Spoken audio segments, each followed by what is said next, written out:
الصلاة والسلام على رسول الله الأمين محمد وعلى آله وصحبه أجمعين. اللهم اجعلنا خالصا لوجهك الكريم وبارك لنا فيه وزدنا منه واجعلنا ميزان حسناتنا يوم القيامة رب العالمين. يسر ولا معسر وتمم بالخير. وبعد فأعوذ بالله السميع العليم من الشيطان الرجيم همزه ونفخه ونفثه. بسم الله الرحمن الرحيم. ولقد آتينا موسى الكتاب وقفينا من بعده بالرسل وآتينا عيسى ابن مريم البينات وأيدناه بروح القدس فكلما جاءكم رسول بما لا تهوى أنفسكم استكبرتم ففريقا كذبتم وفريقا تقتلون. یہودیوں کی بری خصلتوں کا بیان چل رہا ہے اور یہ رد بسا اوقات ضروری بھی ہوتا ہے کہ جب تک ایک بندہ خود کو مجرم تصور نہ کرے تو اس کی اصلاح ممکن نہیں ہوتی، خاص طور پر وہ مجرم جو اپنے جرم کو جانتا سمجھتا نہیں ہے یا نظریں چلا رہا ہے وہ اصلاح کر ہی نہیں سکتا۔ تو اس بنا رب العالمین نے کہ جرائم بتاتے ہیں فقط تذلیل یا تصغیر مطلوب نہیں ہے۔ یہی وجہ ہے کہ کہا جاتا ہے نا کہ بدعتی آدمی توبہ نہیں کرتا۔ وجہ ہے کہ بدعتی آدمی خود کو بدعتی سمجھتا ہی نہیں ہے اور غلط ہو کر صحیح سمجھتا ہے، تو توبہ اس نے کیا کرنی ہے۔ کافر کر لیتا ہے کفر کو جب وہ غلط جانے اور سمجھے، تو اس لیے بعض اوقات یہ رد ردود انکار مناظرہ مباہلہ یہ چیزیں جائز ہو جاتی ہیں۔ تو ان کی ایک خامی یہ بھی تھی وَلَقَدْ آتَيْنَا مُوسَى الْكِتَابَ، ہم نے عطا کی موسیٰ علیہ السلام کو کتاب دی۔ وَقَفَّيْنَا مِن بَعْدِهِ بِالرُّسُلِ، اور ہم نے ایک دوسرے کے پیچھے لگائے من بعدہ ان کے بعد موسیٰ علیہ السلام کے بعد رسولوں کو لگایا۔ قفا عربی میں گدی کو کہتے ہیں نا، یعنی جیسے لائن لگی ہو ایک نبی کے بعد دوسرا نبی جو ہے وہ آتا گیا۔ بہت انبیاء بھیجے ہیں رب العالمین نے بنی اسرائیل میں، حتیٰ کہ ایک وقت میں کئی انبیاء ہوتے تھے۔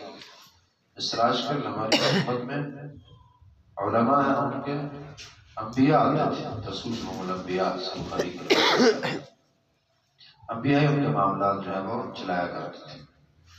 وقفینا من بعدہ بالرسل، رسولوں کی لائن لگا دی۔ بہت بڑی عطا ہے۔ آپ دیکھ لیں کسی محلے اور بستی کو ایک اچھا عالم ربانی مل جائے تو اس کی رونقیں بحال ہو جاتی ہیں، مزہ آتا ہے، لطف اور بہترین اور بلائیاں اس علاقے کا مقدر بن جاتی ہیں۔ آپ تاریخ دیکھیں، ایک ملک کو اور ایک علاقے کو ایک ہی بندے نے رونق بخشی ہے، ہدایت پا گئی۔ حالانکہ یہ وارثان انبیاء نہیں ہیں، اور انبیاء اگر ہوں تو کیا برکتیں ہوں گی۔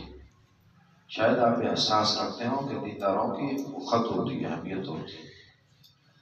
اچھے افراد اور اچھے لیڈر مل جائیں، اچھے مذہبی پیشوا، یہ خوش قسمتی کی انتہا ہوتی ہے۔ تو اس لیے اللہ نے اسے نعمت کہا۔ یہ تو ہمارا منحوس زدہ معاشرہ ہے کہ جو دینداروں کو بوجھ سمجھتا ہے اور تنگی محسوس ہوتی ہے، اگر نہیں تو برکت ہے۔ مسلم کی روایت آپ نے پڑھی اور سنی ہے کہ قیامت نہیں آئے گی جب تک اس عالم میں اللہ اللہ کہنے والا کوئی ہو۔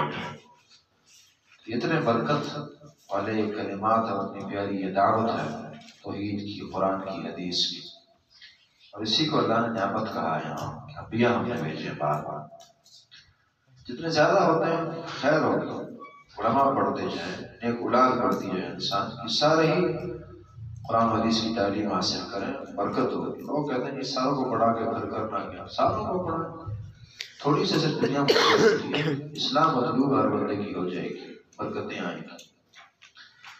وآتینا عیسی ابن مریم البینات، اور ہم نے عیسیٰ علیہ السلام کو، عیسیٰ بن مریم کو، کیونکہ باپ نہیں تھے اس لیے عیسیٰ بن مریم، البینات واضح نشانیاں، دلائل، معجزات تھے نا، مردوں کو زندہ کرے، مادر ذات ہاتھوں کو اللہ شفا دے ان کے ہاتھوں، وغیرہ وغیرہ۔ اور البینات میں ان کی کتاب انجیل بھی داخل۔ وَأَيَّدْنَاهُ بِرُوحِ الْقُدُسِ، ان کی ہم نے تائید کی، انہیں مضبوط کی اور روح القدس کے ذریعے۔ روح القدس کی ایک اچھی تفسیر جبریل امین ہے، بعض نے انجیل بھی کہا۔ فَكُلَّمَا جَاءَكُمْ، یقیناً جو اللہ والے ہوتے ہیں فرشتے ان کی تائید اور مدد میں لگے رہتے ہیں، مدد کرتے ہیں۔ لَهُ مُعَقِّبَاتٌ مِّن بَيْنِ يَدَيْهِ وَمِن خَلْفِهِ يَحْفَظُونَهُ مِنْ أَمْرِ اللَّهِ، ہم نے ان کی تائید کی، ان کی نصرت کی، مدد کی، مضبوط کیا انہیں روح القدس کے ذریعے۔ اللہ کے ہو جائیں فرشتے آپ کے ساتھ اور بس۔ وَكُلَّمَا جَاءَكُمْ رَسُولٌ بِمَا لَا تَهْوَىٰ، جب کبھی بھی آیا تمہارے پاس رسول، بما اس چیز کو لے کر، لا تہوا انفسکم، جسے تمہارے نفس اچھا نہیں جانتے تھے، پسند نہیں کرتے تھے، تمہاری نفوس انہیں اچھا نہیں تصور کرتی تھی، پسند نہ تھی تمہارے نفسوں کو وہ چیز۔ یہی مسئلہ ہوتا ہے نا، نبی جب تک میٹھی باتیں کریں کس کو اعتراض؟ آپ میٹھا دین بیان کریں جوڑ کر، کوئی اعتراض نہیں۔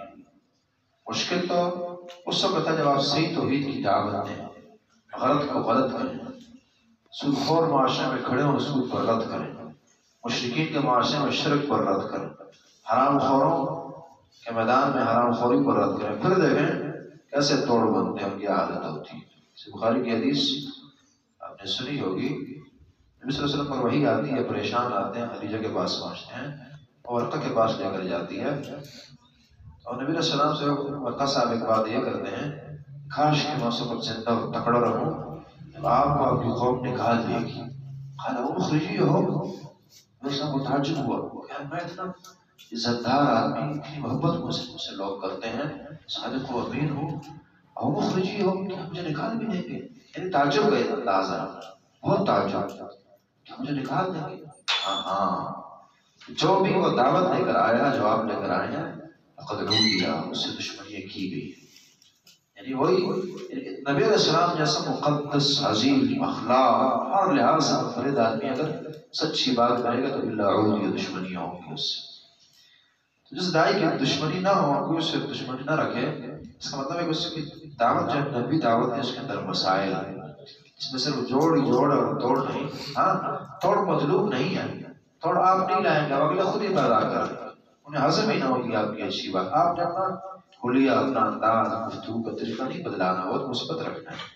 آپ نے توڑ کے راستے خود بچ بچا کے چلنے ہیں، نفرتیں نہیں پیدا کرنی، لیکن پھر بھی آگے بات آئے گی الا الذین ظلموا، جو ظالم ہیں انہوں نے پھر بھی دشمنیاں کرنی ہیں انسان کو۔ تو یہ ہے رسول بول آیا تمہاری خواہش کے خلاف تھا، استکبرتم، اس وقت پھر ان کے تکبر کا کیڑا جو ہے وہ اٹھا اور جاگا، پھر تم نے تکبر اختیار کیا، جس کے حوالے سے بات کی تھی نا، لا یؤمن احدکم حتی یکون هواه تبعا لما جئت، مطلب اس وقت مومن ہے جب وہ جو چیز خواہش کے خلاف دل نہیں کرتا ہے کام کرنے کو، کہ اللہ نے کہا تو اسے سے قبول ہے، یہ ہے اصل ایمان۔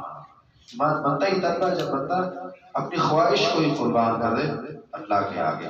پسند ایک ہے، اللہ کی دوسری ہے، بس ٹھیک ہے اللہ کی پسند مجھے پسند، مرضی ہے کہ اللہ کی دوسری ہے، بس وہی ٹھیک ہے، کام کا دل نہیں کرتا میں کروں گا، اللہ نے کہا۔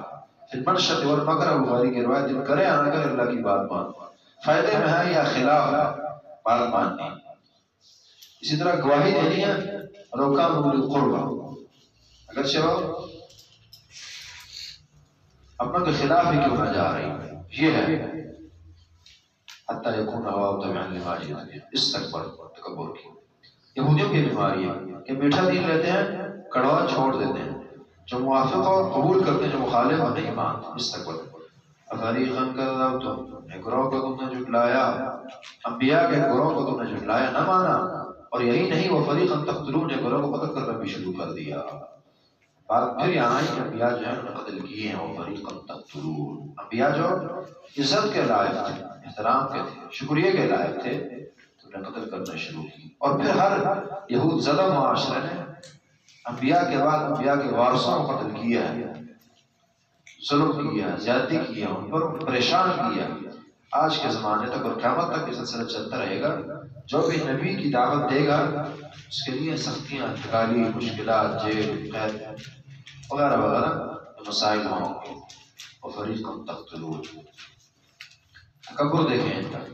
وقالوا، یہ کہتے ہیں قلوبنا غلف، ہمارے دل جو ہیں یہ غلاف والے ہیں۔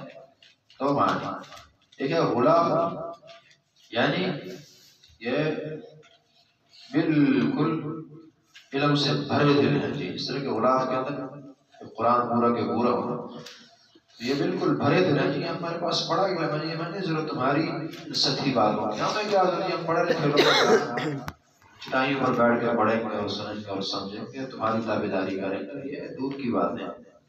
ہم پروفیشنل اور پرفیکٹ قسم کے لوگ ہیں، ہم خود جانتے ہیں جی۔ وقالوا قلوبنا غلف اوعیۃ لکل علم، کل علم، ہر علم کے لیے، ہر علم سے بھرا ہے دل ہمارا، ہمارے دل بھرے ہیں۔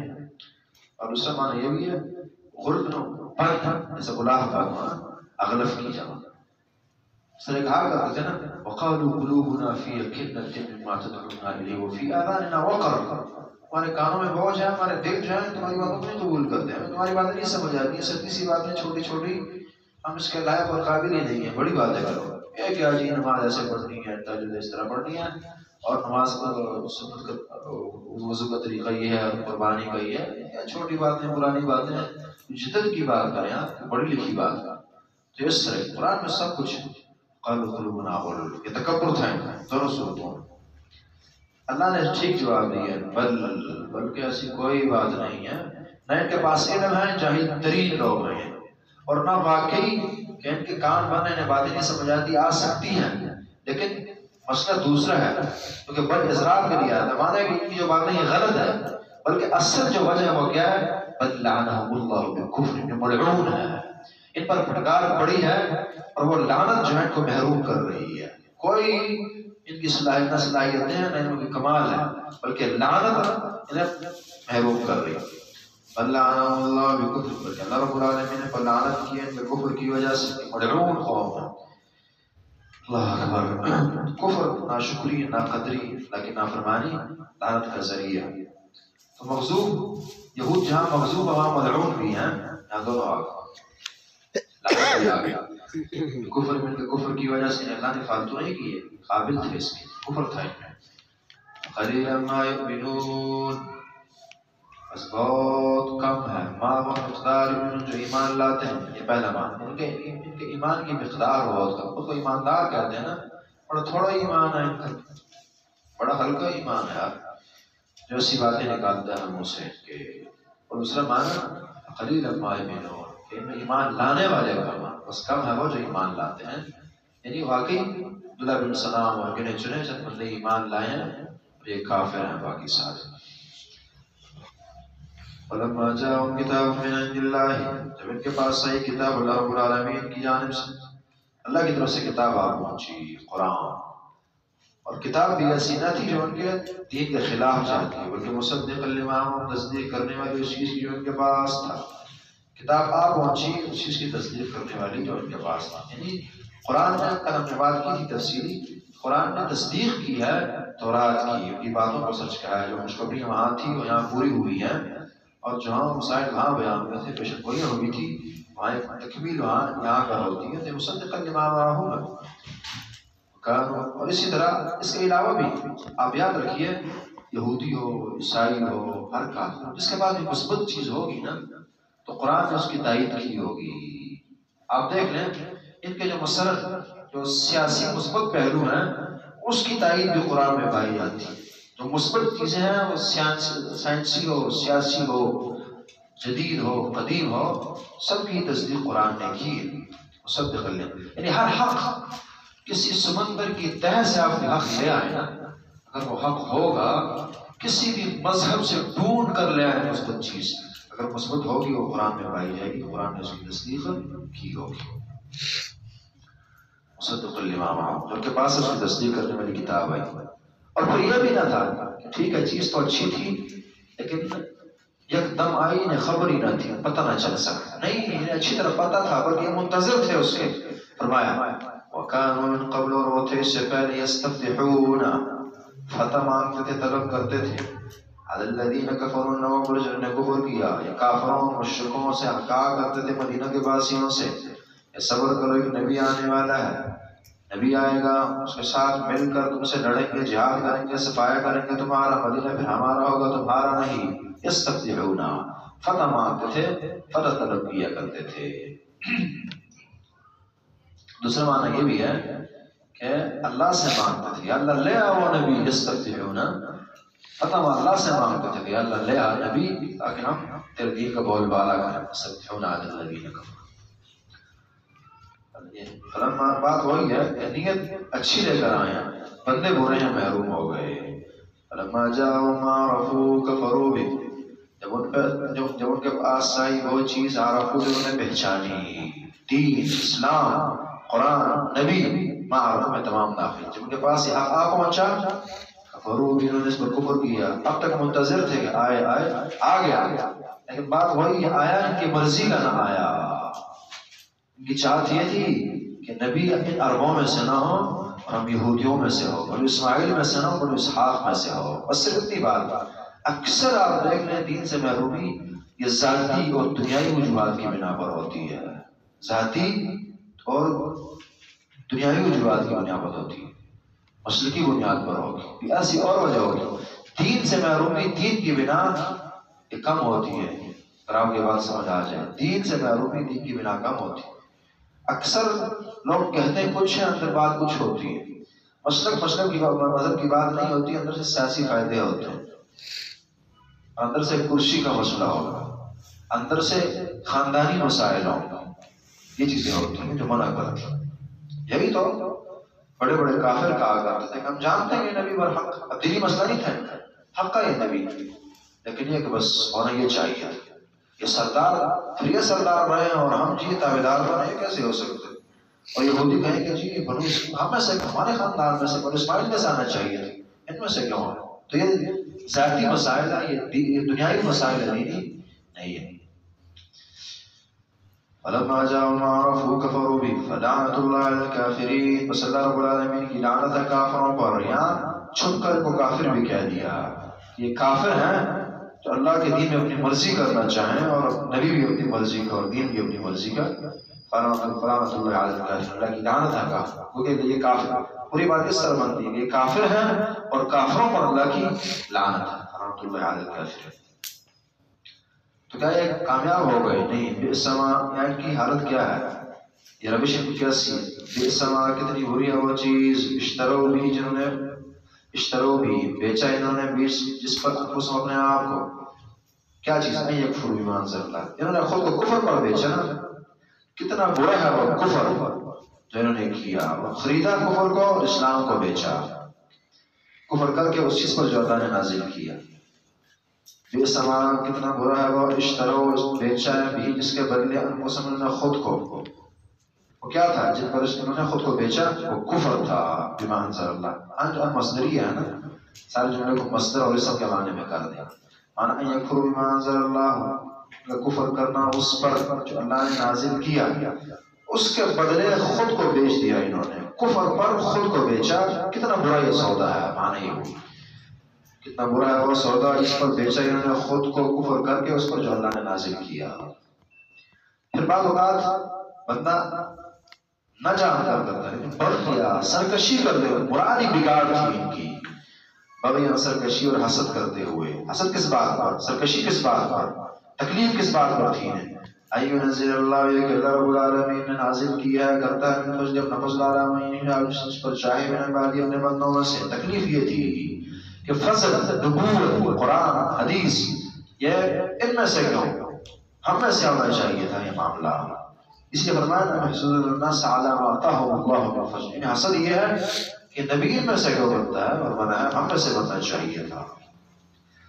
اب وہ اس لیے آپ بھی ذرا سوچیں، ہر بندہ سوچے کہیں میری دنیا تو دین کا اگر رکاوٹ نہیں بن رہی ہے، میرا عہدہ اور میری جاہ و منقبت، سلطنت، شہرت، عزت، خاندان، روپیہ، پیسہ، اولاد، یہ سب چیزیں وہ ہیں جو دین سے محروم کرتی ہیں انسان. اباؤ غضب علی غضب، بس لوٹے وہ غضب پر غضب لے کر. چونکہ کفر ڈبل ہے نا، نبی پر کفر، کتاب پر کفر، ہر نبی پر کفر، موسیٰ پر کفر، عیسیٰ پر کفر، نبی اسلام پر کفر. اس لیے سزائیں بھی بغضب علی غضب، غضب در غضب لے کر یہ لوٹے. باؤ لوٹے کا معنی نا جیسے آپ اپنی زبانوں میں کہتے ہیں کہ میں گھر چھوڑ کر آؤں، معنی کہ اتنا ذلیل کروں گا کہ اس کی ذلت گھر گھس کر آئے گی اس کی. اباؤ یعنی بندہ کی ذلت کو اپنا لباس ہی بنا لے، اور غضب کو کہ جس طرح کے لباس ہواؤں کا ساتھ چمٹا ہے، باہر بھی اندر بھی ہے نا، تو فباؤ بغضب علی غضب. اب غضب ان کا لباس ہی کہ بن گیا، ساتھی بن گیا، جہاں یہ جائیں کے ساتھ غضب ہی ہوگا. یہ ہے فباؤ بغضب علی غضب. قرآن میں کوئی لفظ فالتو نہیں ہے، کوئی قید اس کی رائے گا نہیں ہے. فباؤ بغضب علی غضب، لوٹے غضب پر غضب لے کر. وللکافرین عذاب مہین، اور کافروں کے لیے رسوا کرنے والا عذاب ہے. رسوا بھی ہوں، پھر کفر کا فتوہ لگایا ان پر اور کہا کہ پھر رسوا بھی ہوں کفر کے ساتھ. وجعل الذلۃ والصغار علی من خالف امری، اس نے فرما دیں جو بھی میری مخالفت کرے گا اللہ نے اس پر ذلت مسلط کرنی ہے. تو جو بھی کافر ہوگا وہ ذلیل ہوگا، کوئی بھلے تو دنیا پر حکمرانی کیوں نہ کر رہا ہو، وہ ذلیل ہے. وَإِذَا قِيلَ لَهُمْ آمِنُوا، ان سے کہا جاتا ہے ایمان لاؤ، بما اس پر انزل اللہ، جو اللہ نے نازل کیا. ان سے کہا جاتا ہے اللہ کے نازل کردہ حکم پر، قرآن پر، حدیث پر، وحی پر، دین پر ایمان لاؤ، اسلام پر ایمان. قالوا کہتے ہیں نؤمن بما انزل علینا، جی ہمارا اپنا دین ہے نا، بما انزل علینا جو ہم پر نازل کیا گیا ہم اس پر ایمان رکھتے ہیں، ہمارا اپنا ایمان ہے، اپنا دین ہے. وَيَكْفُرُونَ بِمَا وَرَاءَهُ، اور وہ کفر کرتے ہیں اس کے علاوہ. ایمان تو پھر تمام انبیاء پر ایمان ہے نا. كُلٌّ آمَنَ بِاللَّهِ وَمَلَائِكَتِهِ وَرُسُلِهِ لَا نُفَرِّقُ بَيْنَ أَحَدٍ مِّن الرُّسُلِ، کسی پر کفر نہیں ہے. ہمارا ایمان تو یہ سکھاتا ہے. جب ان کا کیا ہے اپنے نبی پر ہمارا ایمان، اپنی شریعت پر. وَيَكْفُرُونَ بِمَا وَرَاءَهُ، باقی پر کفر. آپ جانتے ہیں نا کہ ہم تو تابعداری اسلام بھی کرتے ہیں لیکن کفر یہودیت عیسائیت کا بھی نہیں کرتے. ہم لوگ کہتے ہیں کہ اللہ کے دین، اللہ کا دین تھا ہر ایک ہی اپنے زمانے میں. ہاں ہم تصدیق تک کرتے ہیں، تکذیب نہیں ہے، تکفیر نہیں ہے. تابعداری جو اپنے دین کی کرتے ہیں یہ کفر کرتے ہیں دوسرے دھیان پر. وَيَكْفُرُونَ بِمَا وَرَاءَهُ، اس کے علاوہ اس میں کفر کرتے ہیں. حالانکہ یہ ان کا اپنا دین ہی ہے، دین کے مطابق ہی ہے.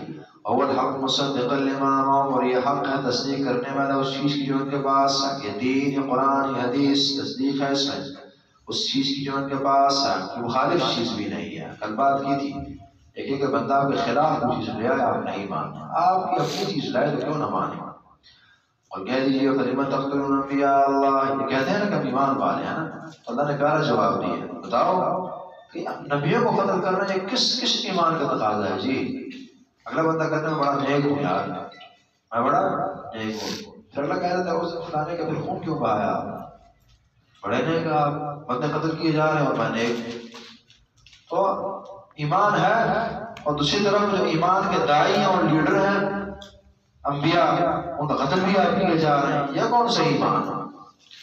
اور کہہ دیجیے فَلِمَ تَقْتُلُونَ انبیاء اللہ، فا میں ساری چیزیں اندر پائی جا رہی ہیں کہ جب واقعی تم ایمان والے ہو، تمہارا ایمان ہے تو بتاؤ لِمَ تَقْتُلُونَ انبیاء اللہ، پھر نبیوں کو تو کیوں قتل کرتے ہو؟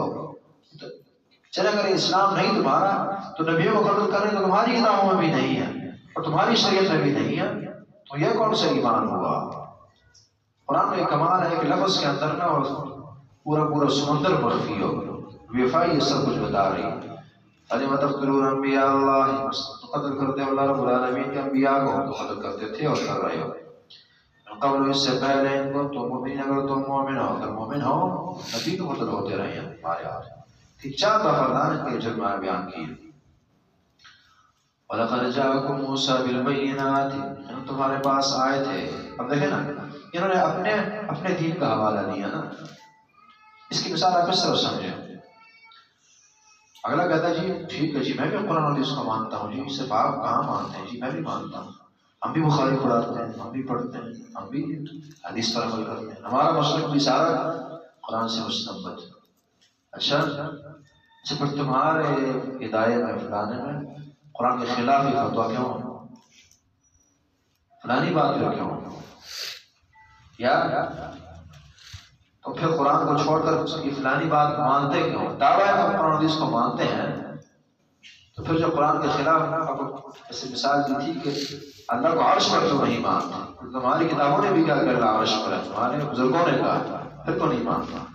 یعنی ٹھیک ہے اگر ہم میری بات نہیں مانتی نا، چلے میں آپ کے گھر سے دکھاتا ہوں، آپ کہتے ہیں آپ کی بات نہیں مانی چونکہ وہ آپ کی میں اپنی مانوں گا، آپ اپنی بھی نہیں مان رہے، اپنے گھر کی بھی آپ کو نہیں خبر، اس لیے اللہ تعالیٰ ان کے گھر کی خبر انہیں دے رہے ہیں کہ ٹھیک ہے وہ محمد صلی اللہ علیہ وسلم نا موسیٰ علیہ السلام کی بات کرتے ہیں، وَلَقَدْ جَاءَكُم مُوسَىٰ بِالْبَيِّنَاتِ، تمہارے پاس موسیٰ علیہ السلام لے کر آئے بالبینات واضح نشانیاں، ثم اتخذتم العجل، پھر تم نے بنایا بچڑے کو معبود من بعدی ان کے بعد، وانتم ظالمون، تم ظالم تھے، وہ کہ تم نے موسیٰ کی بات بھی نہیں مانی، تم صحیح مسلمان تو کیا صحیح کافر بھی نہیں ہو، مسلمان کیا تم یہودی بھی نہیں ہو، محمد کے پیروکار کیا تم موسیٰ کے بھی نہیں ہو، تمہارا کسی نبی سے کوئی تعلق نہیں۔ ارے بڑی اچھی بات اللہ نے سمجھائی ہے، اس سے آپ یہ فائدہ سمجھیں، ہر گمراہ مثلا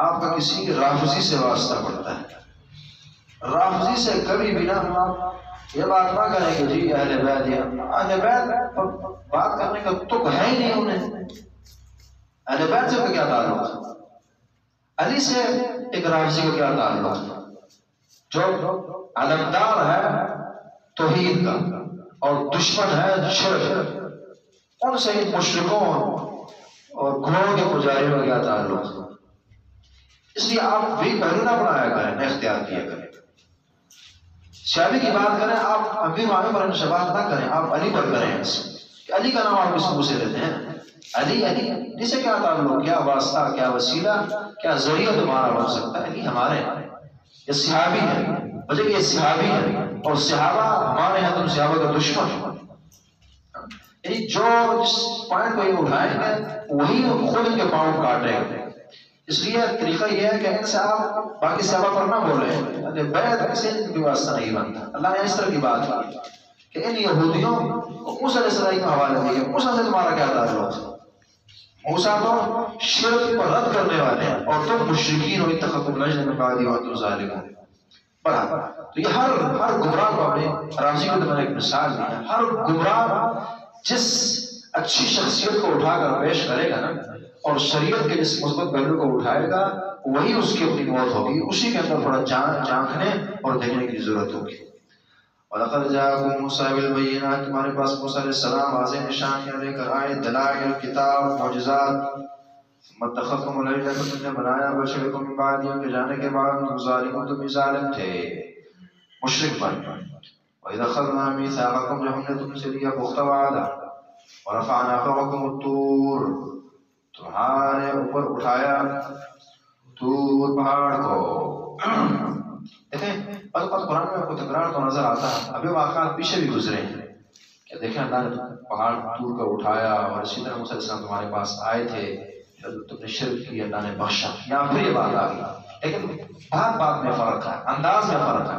پیچھے یہ بات آئی نا، وہاں امتنان کا انداز تھا کہ دیکھو اللہ نے یہ بھی نعمت کی تھی، یہ بھی کی، یہ بھی کی، اور یہاں آیا ان کی تخبیر کے لیے، یہاں انداز دوسرا ہو گیا کہ دیکھو تمہارے پاس موسیٰ آئے اور تم نے پھر بھی شرک کی، اتنے گھٹیا لوگ، سمجھا رہی ہے بات، وہاں نعمت بتلانے کے لیے بات آئی تھی اور یہاں ان کو ذلیل کرنے کے لیے کہ تم فلانے ہو، تو انداز کے بدلنے سے مقام بھی بدل جاتا ہے، بات بدل جاتی ہے۔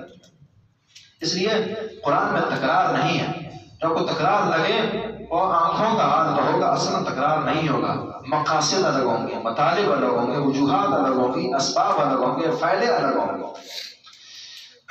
بعد یوم ظالم وَإِذْ أَخَذْنَا مِيثَاقَكُمْ، ہم نے تم سے پختہ وعدہ لیا، وَرَفَعْنَا فَوْقَكُمُ الطُّورَ، تمہارے اوپر طور پہاڑ کو اٹھایا، خُذُوا مَا آتَيْنَاكُمْ، ہم نے کہا خُذُوا تم لو، مَا آتَيْنَاكُمْ، جو ہم نے تمہیں دیا، بِقُوَّةٍ، قوت سے، طاقت سے، مضبوطی سے تھامو، تو پکا عمل کرو. عمل کرنا مراد ہے نا، مگر نا قرآن کا تو یہ دیکھیں، قرآن ایک بندہ صحیح مضبوطی سے پکڑ کر دل کے ساتھ لگائے تو مضبوطی نہیں ہے نا، مضبوطی ہے کہ اس پر پکا عمل کریں، یہ مطلوب ہے. اگر سے ہمارے اس کے اندر داخل ہے کہ قرآن کو 100 کر نہیں پکڑا جائے گا کہ گر نہ جائے، لیکن اصل معنی یہ ہے کہ بندہ دل کی شگاف میں سے اتار قوت وسمع ورسنو. بعض اوقات بندہ لے تو لیتا ہے، پکڑ لیتا ہے، بات نہیں مانتا. میں وسمع بات بھی ماننی. اور انہوں نے کہا سمعنا وعصینا، جی ہم نے سن لی. دیکھیں اللہ نے پہاڑ اٹھایا نا، کہا مانو بات، مگر نہ پہاڑ گرنے لگا. کہا سمعنا، ہم نے سن لی. وعصینا، اور ساتھ یہ بھی کہہ رہے ہیں کہ وعصینا، نہیں مانتے، نافرمانی. یعنی اس کا معنی یہ ہے کہ اس وقت وہ زبان سے تو سمعنا سمعنا کہہ رہے ہیں، لیکن دل کے اندر کیا عصینا عصینا، نہیں مانتا. یا یہ ہے کہ اس وقت سمعنا کہہ دی اور بعد میں پھر عصینا شروع ہو گئی، نہیں مانی بات اور وعدہ خلافی چلے گئے. وَأُشْرِبُوا فِي قُلُوبِهِمُ الْعِجْلَ، اللہ کی اطاعت سے گناہ محروم کرتے ہیں، ان میں گناہ پائے جاتے تھے. اسی طرح وَأُشْرِبُوا فِي قُلُوبِهِمُ الْعِجْلَ، اور یہ پلا دیے گئے اپنے دلوں میں العجل، بچڑے کی محبت کو، بچڑے کو، بِكُفْرِهِمْ، ان کے کفر کی وجہ سے. کیونکہ جس طرح کہ بندہ پانی پیتا ہے نا، اور پانی رگ رگ کے اندر سرایت کر جاتا ہے، اسی طرح وہ کہ بچڑے کی محبت اور غیر اللہ کی محبت بالکل دل کی شگاف میں داخل ہو گئی، اس لیے پینا کا آ گیا. اور برے اعمال فمنظر لوسو عملی کے تحت انہیں اچھے لگنے لگ گئے. اور کہہ دیجیے بھی سمایا، انہوں نے کہا تھا نا کہ ایمان والے ہیں، اللہ فرماتے ہیں یہ ایمان شرک والا. فرمایا قل بھی کہہ دیجیے بھی سمایا امرکم، کتنی بری ہے وہ چیز، یہ امرکم بھی ایمان، اس کا حکم دیتا ہے تمہیں تمہارا ایمان. تمہارا بڑا عجیب ایمان ہے. ایمان تو اچھائی کا حکم دینے والا ہے، اور تمہارا ایمان تمہیں برائی کا حکم دے رہا ہے. دیکھیں کل اناء ینضح بما فیہ والی بات ہے نا، جو دل میں ہو، جو برتن میں ہو، وہی باہر نکلتا ہے. تم کہتے ہو کہ جی ہمارے دل میں ایمان ہے. اب ایمان ہمیں اندر تو نہیں نظر آئے گا، ہم تمہارے ظاہری اعمال دیکھیں گے. جب تمہارے ظاہری اعمال دیکھیں اس کے اندر کفر بھی ہے، اس کے اندر شرک بھی ہے، اس کے اندر فسق بھی ہے، تو جنگل ایمان ہے تمہارا. اس طرح کی بات عجیب ایمان ہے تمہارا. ایمان تو خیر کی راہیں دکھاتا ہے، اور یہ ایمان ایسا جو شر کی راہیں دکھا رہا. ایمان سے تو خوشبو نکلتی ہے، تو بدبو نکلتی جا رہی ہے. ایمان تو حریت بناتا ہے تو بگاڑ رہا. لیکن تمہارا ظاہر تمہارے اس بات کی تکذیب کرتا ہے، نہیں مانتا، رد کرتا ہے. خود ہی تمہارا اپنا چہرہ بتا رہا ہے کہ تم غلط ہو. قل بئس ما یأمرکم، کہہ دیجیے بئس ما یأمرکم بھی. قرآن اگر آپ ظاہری پڑھیں گے اس کا فائدہ کم اٹھائیں گے. جب قرآن کو محاوروں کے اندر اور اس کی گہرائی میں اتر کر آپ لیں گے تو اس وقت اصل فائدہ تک رسائی ہوگی. اور کہہ دیجیے ٹائم نہیں ہوتا، مگر اگر ہر ایک لفظ کا میں بتانا نا یہ آیت، یہ جملہ اس کے بعد کیوں آ رہا ہے، پھر مزہ پھنس جائے گا. یہ پھر آپ کو خود تھوڑا سا سوچنا چاہیے کہ یہ اسی طرح ہم اشارہ کر بھی دیتے ہیں کہ اس آیت کے بعد یہ آیت کیوں آئی ہے. اور ظاہر تو ممکن نہیں ہے نا کہ ہم کہیں کہ نہیں اس کے بعد یہ بات اس لیے کہی ہے، بات بڑی لمبی ہو جائے گی. تو اشارہ اگر آیت نہیں، بات ہمیں لینی چاہیے. اور کہہ دیجیے بئس ما یأمرکم، کتنی بری ہے وہ چیز، یأمرکم بإیمان، اس کا حکم دیتا ہے تمہیں تمہارا ایمان. بڑا عجیب ایمان ہے تمہارا، گناہ کا حکم دے رہا ہے، نیکی کا حکم ایمان دیا کرتا ہے. ان کو تم بھی اگر تم مومن ہو، عجیب ایمان ہے تمہارا، عجیب چیز کا حکم دیا جا رہا ہے. ان کو تم مومن، اچھا ایمان والے ہو تو پھر ٹھیک ہے نا، آؤ وعدہ کرتے ہیں. قانون ہے نا، قانون ہے اچھے آدمی سے. جیسے آپ کو اختلاف ہو گیا، آپ پہلے بحث مباحثہ کرتے ہیں، وجادلوا بالتی احسن کے تحت بات کرتے ہیں. اگر اس سے نہ سیدھا ہو، ضد پر اترے، بات نہ مانے، جان کا انجانا بنے، تجاوز عرفانہ اختیار کرے، قبول نہ کرے، تو پھر اسلام نے مباہلے کی بھی ایک صورت رکھی ہے. مباہلے بھی پھر جائز ہے، یہاں اس طرح کی دعوت ہے. بات آگے ہم کریں گے. اور کہہ دیجیے ان کا لکم الدار الآخرہ، اگر تمہارے لیے آخرت کا گھر ہے، بعد کا گھر، آخرت کا یعنی جنت. اگر تم جنتی ہو، لن تمسنا الا، یہ معدودہ والی بات ہے. خالصۃ، خالص تمہارے لیے، من دون الناس، لوگوں کے علاوہ. جنت صرف تمہارے لیے ہے. يدخل الجنة الا من كان هودا ونصارى. اگر صرف تمہیں ہی جنت جانا ہے تمہارے لیے، فتمنوا الموت، تو کیا دنیا کی ذلتیں اٹھائے جا رہے ہو؟ ٹھیک ہے جاؤ نا جنت. ہے نا بندہ یہاں دنیا میں ٹینشنیں، مصیبتیں، ذلتیں اور رسوائیاں، اور اسے پکا یقین ہے کہ میں جنتی ہوں، تو کیا کرنا اس نے؟ بس اللہ سے دے، اللہ کے راستے میں قربانی اور جنت کو پائے. فتمنوا الموت ایک معنی.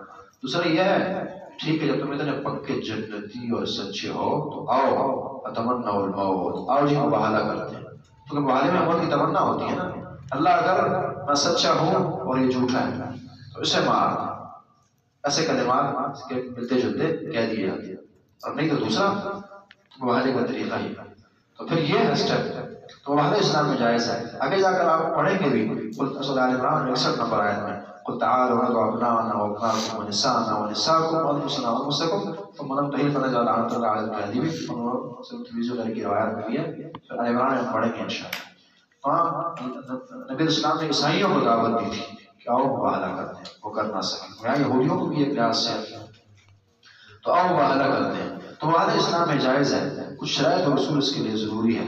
ایک تو یہ کہ مباہلہ جو ہے یہ سیکنڈ اسٹیپ ہے، پہلے مباحثہ ہے، مناظرہ ہے، مجادلہ ہے، اچھے انداز سے خیر خواہی سے سمجھانا ہے اگلے کو، یک دم مباہلہ نہیں ہے، پہلے سمجھنے سمجھانے کا انداز ہے، عرصہ تک محنت ہے، یہ اسٹیپ۔ اگر اس سے بعد نہ بنے تو پھر مباہلہ ہے، لیکن مباہلہ اہم مسائل پر ہونا چاہیے تاکہ حق واضح اور ساری دنیا دیکھ لے، چھوٹے موٹے مسائل سے زیادہ بڑے مسائل پر فوکس کرنا زیادہ مناسب، بڑے مسائل پر ہو، اور اسی طرح مشکوک معاملات پر نہ ہو، خاص طور پر جب آپ خود نہیں مطمئن تو مباہلہ نہ کریں، چونکہ اس میں قانون بھی ہے، آپ دی بھی ہے، جسے قدسی اللہ فرماتے ہیں بندے اس طرح سوچ ہو میں اسی طرح کرتا ہوں، آپ خود ہی ڈاؤٹ کا شکار ہیں اور پتہ نہیں اللہ میری مدد کرے گا یا نہیں کرے گا، میں سچا ہوں یا نہیں ہوں، تو کیوں ایسا مباہلہ کرنا ہے؟ کہیں یہ نہ ہو کہ آپ کی اصل غلطی پر ہو اور پھر اپنے خلاف ہی آپ کا مباہلہ ثابت ہو جائے۔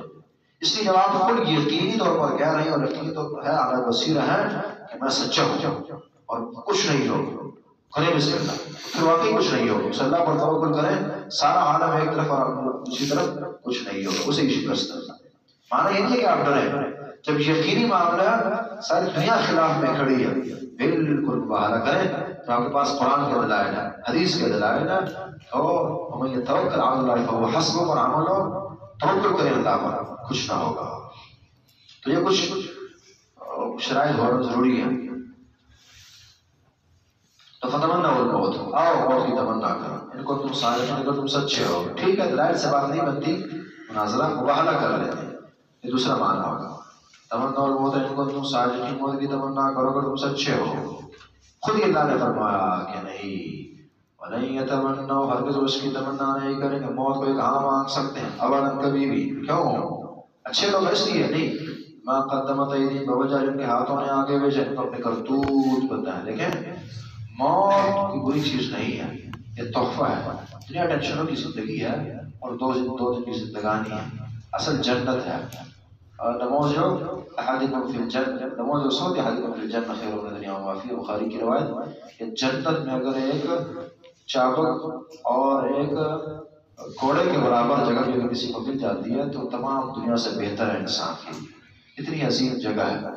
تو موت کوئی بری چیز نہیں ہے، موت جو ہے وہ جنت کا ذریعہ ہے، جہاں سب سکون، امن، عافیت، عزت، مزے، سب کچھ ہی وہ جنت ہے۔ تو موت بری چیز نہیں ہے، لیکن موت سے دنیا اس لیے ڈرتی ہے کہ اپنے کرتوت پتہ ہے انسان کو، پتہ نہیں جنت جائیں گے یا نہیں جائیں گے، حلال پتہ نہیں کیا ہوگا۔ تو انسان کو موت سے ڈرانے والی چیز اس کے گناہ ہے نا، اس لیے فرمایا، اللہ فرماتے ہیں کہ تو اپنے اعمال کی خوب خبر ہے، اس لیے کبھی یہ موت کی تمنا نہیں کریں گے۔ موت کی تمنا وہی کر سکتا ہے جو اچھا ہو، جو دنیا کی محبت نہ رکھتا ہو، وہی موت کی تمنا کر سکتا ہے۔ فرمایا کہ وہ نہیں یہ تمنا، وہ کبھی بھی یہ تمنا نہیں کریں گے اس موت کی، ابدا کبھی بھی۔ یہ لن بھی تاکید کے لیے ہے کہ کبھی بھی، اور ابدا پھر ہرگز اور کبھی، دو تاکیدیں لائی گئی ہیں، کبھی بھی یہ تمنا نہیں کر سکتے موت کی، موت کی تمنا نہیں کر سکتے، مباہلہ نہیں کر سکتے، کیوں؟ بما قدمت ایدیہم، بوجہ ان کے جن کے ہاتھوں نے آگے بھیجے، ان کو اپنے اعمال، اپنی سیاکاری، اپنے کرتوت پتہ ہے، اس لیے بندہ اعمال ٹھیک رکھے، پھر موت جو ہے نو پرابلم ہے۔ اس لیے بعض لوگوں نے بعض موقع پر مانگی بھی، واللہ عالم بالظالمین، اللہ رب العالمین خوب جاننے والے ظالموں کو، اللہ کو پتہ جی، یہ تو ان کی بات ہے نا کہ بڑے مومن ہیں فلانے ہیں، اللہ کو خوب پتہ ہے کہ ظالم کون، واللہ عالم بالظالمین۔ وَلَتَجِدَنَّهُمْ أَحْرَصَ النَّاسِ عَلَىٰ حَيَاةٍ، آپ ضرور موت کی تمنا کیا، بلکہ یہ تو چومنے والے ہیں، چاٹنے والے ہیں، پوچھنے والے ہیں دنیا کو، دنیا کی محبتیں ان کے اندر ایسی گھسی ہے نا، کہاں یہ موت کی تمنا کر سکتے ہیں۔ سب سے زیادہ دنیا کی حریص ہے، فرمایا اور تجدنہم آپ نے ضرور پائیں گے حرص الناس لوگوں میں سب سے بڑے حریص علی حیات دنیا کی زندگی پر، سب سے بڑے لالچی اور حریص ہیں دنیا کی زندگی پر۔ اور یہ وہ چیز ہے، دیکھیے موت اسلام کے لیے قربانی، اسلام کے لیے خدمات اس بندے کی نہیں ہو سکتی جس کے دل میں دنیا کی محبت ہو، جس کے اندر ایثار نہ ہو، وہ دین کے لیے قربانی نہیں دے سکتا۔ اب سن ابو داؤد کی روایت کتاب اسلام میں گزر دیکھیے، نبی اسلام فرماتے ہیں کہ زمانہ آئے گا کہ کافر تم پر ایسے ٹوٹ پڑیں گے جس طرح کے بھوکے کسی دسترخوان پر ٹوٹتے ہیں۔ امت مسلمہ سے کہا، صحابہ نے فرمایا کہ یا اللہ کے رسول کیا اس وقت ہماری تعداد کم ہوگی؟ فرمایا نہیں، تمہاری تعداد بہت زیادہ ہوگی، وَلَكِنَّكُمْ غُثَاءٌ كَغُثَاءِ السَّيْلِ، کہ تمہاری حالت سیلاب کے اوپر بہنے والے تنکوں کی ہو جائے گی۔ وسائل بھی ہوں گے، تعداد بھی ہوگی بڑے کثیر، لیکن تم بے حیثیت ہو اور تمہیں وہن کی بیماری آ جائے گی، وہن کی بیماری۔ کہا کہ وہن یا رسول اللہ، یہ وہن کی بیماری کیا چیز ہے؟ تو یہ جواب تھا اس وقت، حب الدنیا وکراہیت الموت، کہ تم مسلمانوں میں اس وقت دنیا کی محبت اتر آئے گی اور موت کی نفرت، جب موت سے ڈرنے لگو گے اور دنیا کی محبت، اور یہ دونوں چیزیں لازم و ملزوم ہے۔ جو بندہ دنیا سے محبت رکھے گا ضرور وہ موت سے ڈرے گا، اور موت سے وہی ڈرے گا جو دنیا کا محب ہوگا، لازم و ملزوم، یہ ہو نہیں سکتا۔ ایک بندہ دنیا کا محب ہو اور موت سے نہ ڈرتا، اور ایک آدمی موت سے ڈرنے والا ہو اور اس کے دل میں دنیا کی محبت نہ ہو، ضروری ہوگی۔ تو یہ بنیادی چیز ہے۔ یعنی یہودیوں کو تو چھوڑیں، اسلام مسلمان میں اگر یہ بیماری آ جائے اس کا پھر غلبہ جو ہے ناممکن ہے۔ تو آپ انہیں پائیں گے لوگوں میں سب سے بڑی حریص دنیا کی زندگی پر، حتیٰ کہ یہ پڑھے لکھے کافر ہیں، باوجود وَمِنَ الَّذِينَ أَشْرَكُوا، مشرکوں سے بھی ان کی محبت زیادہ، واقعی زیادہ۔ آپ ذرا جنگیں دیکھیں جو ان ان پڑھ مشرکوں نے لڑی ہے، ان کے مقابلے میں بڑی مضبوط تھی۔ ہم حیران ہو گئے کہ وہ کافر تھے، آخرت کو جنت کو نہ ماننے والے تھے، لیکن بدر کے میدان میں، احد کے میدان میں، احزاب کے میدانوں میں انہوں نے جو قربانیاں دی ہیں شاید ہوئی ہے۔ اور الگ بات ہے کہ باطل پڑھتے نہ ان کی مدد نہیں کی ہے، لیکن اپنی حد تک انہوں نے کبھی نہیں چھوڑی، جانیں پیش کی ہیں اور بہادری کی جنگیں لڑی ہیں۔ ابو جہل جو تھا نا کہ قافلہ چھوٹ جاتا ہے واپس جاتا ہے، کہا نہیں، جائیں گے، لڑیں گے، ذلیل کریں گے اور وہاں اشراف خدا کے جلسے کریں گے۔ طاقتور لوگ تھے، وہ خیر کرنے والے تھے، بھلے وہ کافر تھے۔ اور ان کی عادت دیکھیں، ہر جنگ میں کئی قلعوں میں بند ہوئے ہیں، کہیں بھاگے ہیں، اور بس اللہ رب العالمین نے ذلیل کی ہے، مقابلہ یہ نہیں کر سکے سب کو۔ حالانکہ یہ حق کو ماننے والے ہیں، جنت کو ماننے والے ہیں۔ کیوں؟ وجہ یہ ہے کہ من الذین اشرکوا، کہ دل میں دنیا کی محبت مشرکوں سے بھی بڑھ کر ہے ان یہودیوں کے دلوں میں۔ کتنی محبت ہے! یود دو چاہتا حاکم میں سے ایک لو العمر والبسن، کاش کہ اسے دی جائے 1000 سال عمر۔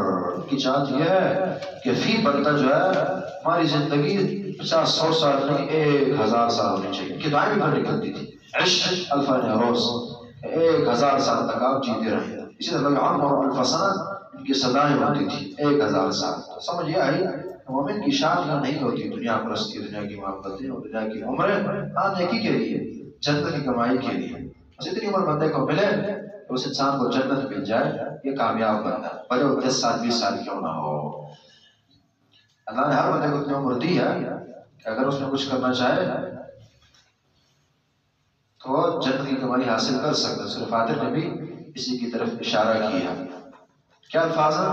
اولم نعمر اور نام میں تذکر فی من تذکر وجاءکم النذیر۔ اتنی عمر ملی ہے کہ بندہ اپنی ہدایت حاصل کر سکتا تھا، جنت کو جائے وہ پا سکتا تھا۔ تو اتنی عمر جو ہے انسان کو مطلوب ہے۔ میرے سامنے فرماتے ہیں اعمار امتی ما بین 60 الی 70، کہ میری امت جو ہے ان کی عمریں جو ہیں یہ 60 اور 70 کے درمیان ہوں گی، اور کم ہوں گے جو اس سے آگے بڑھیں گے۔ نبی اسلام کے الفاظ، میری امت جو ہے 60 سے 70 سال کی عمر ہوگی عموماً، جو ہے کم لوگ 70 سے آگے بڑھیں گے۔ جی وما، تو کیا اگر عمر زیادہ ملے فائدہ کیا ہوگا؟ بچ جائیں گے جہنم سے۔ فرمایا وما ہوا، نہیں شخص بمزحزح، بچانے والا اسے من عذاب عذاب سے، نہیں عمر کا دیا جانا، یہ عمر یہ فاعل ہے مزحزح کا، یعنی عمر کا زیادہ دیا جانے سے بچا نہیں سکتا عذاب سے۔ وما هو بمزحزح من العذاب امام، اور نہیں ہے اس سے زیادہ عمر کر دیا جانا بچانے والا من عذاب عذاب سے. اللہ بصیر بما یعملون، اللہ رب العالمین خوب جاننے والے کے اعمال کو، عمل کرتے ہیں اللہ رب العالمین کو خوب خبر ہے کی. اور کہہ دیجیے من کان عدوا لجبریل، کیا آیتیں ہیں اس کا تھوڑا پس منظر آپ سن لیجیے. مسند احمد 2483 نمبر حدیث میں اس کی طرف اشارہ، اور باقی میں بھی مفسرین نے بھی ذکر کیا ہے. یہ جو یہودی تھے نبی علیہ السلام سے کچھ باتیں کی، کہا کچھ سوالوں کے جواب دے دیں ہم ایمان لے آئیں گے. انہوں نے جواب دیے اور پھر ہیلے بہانے کا بیان کرنے لگے. اور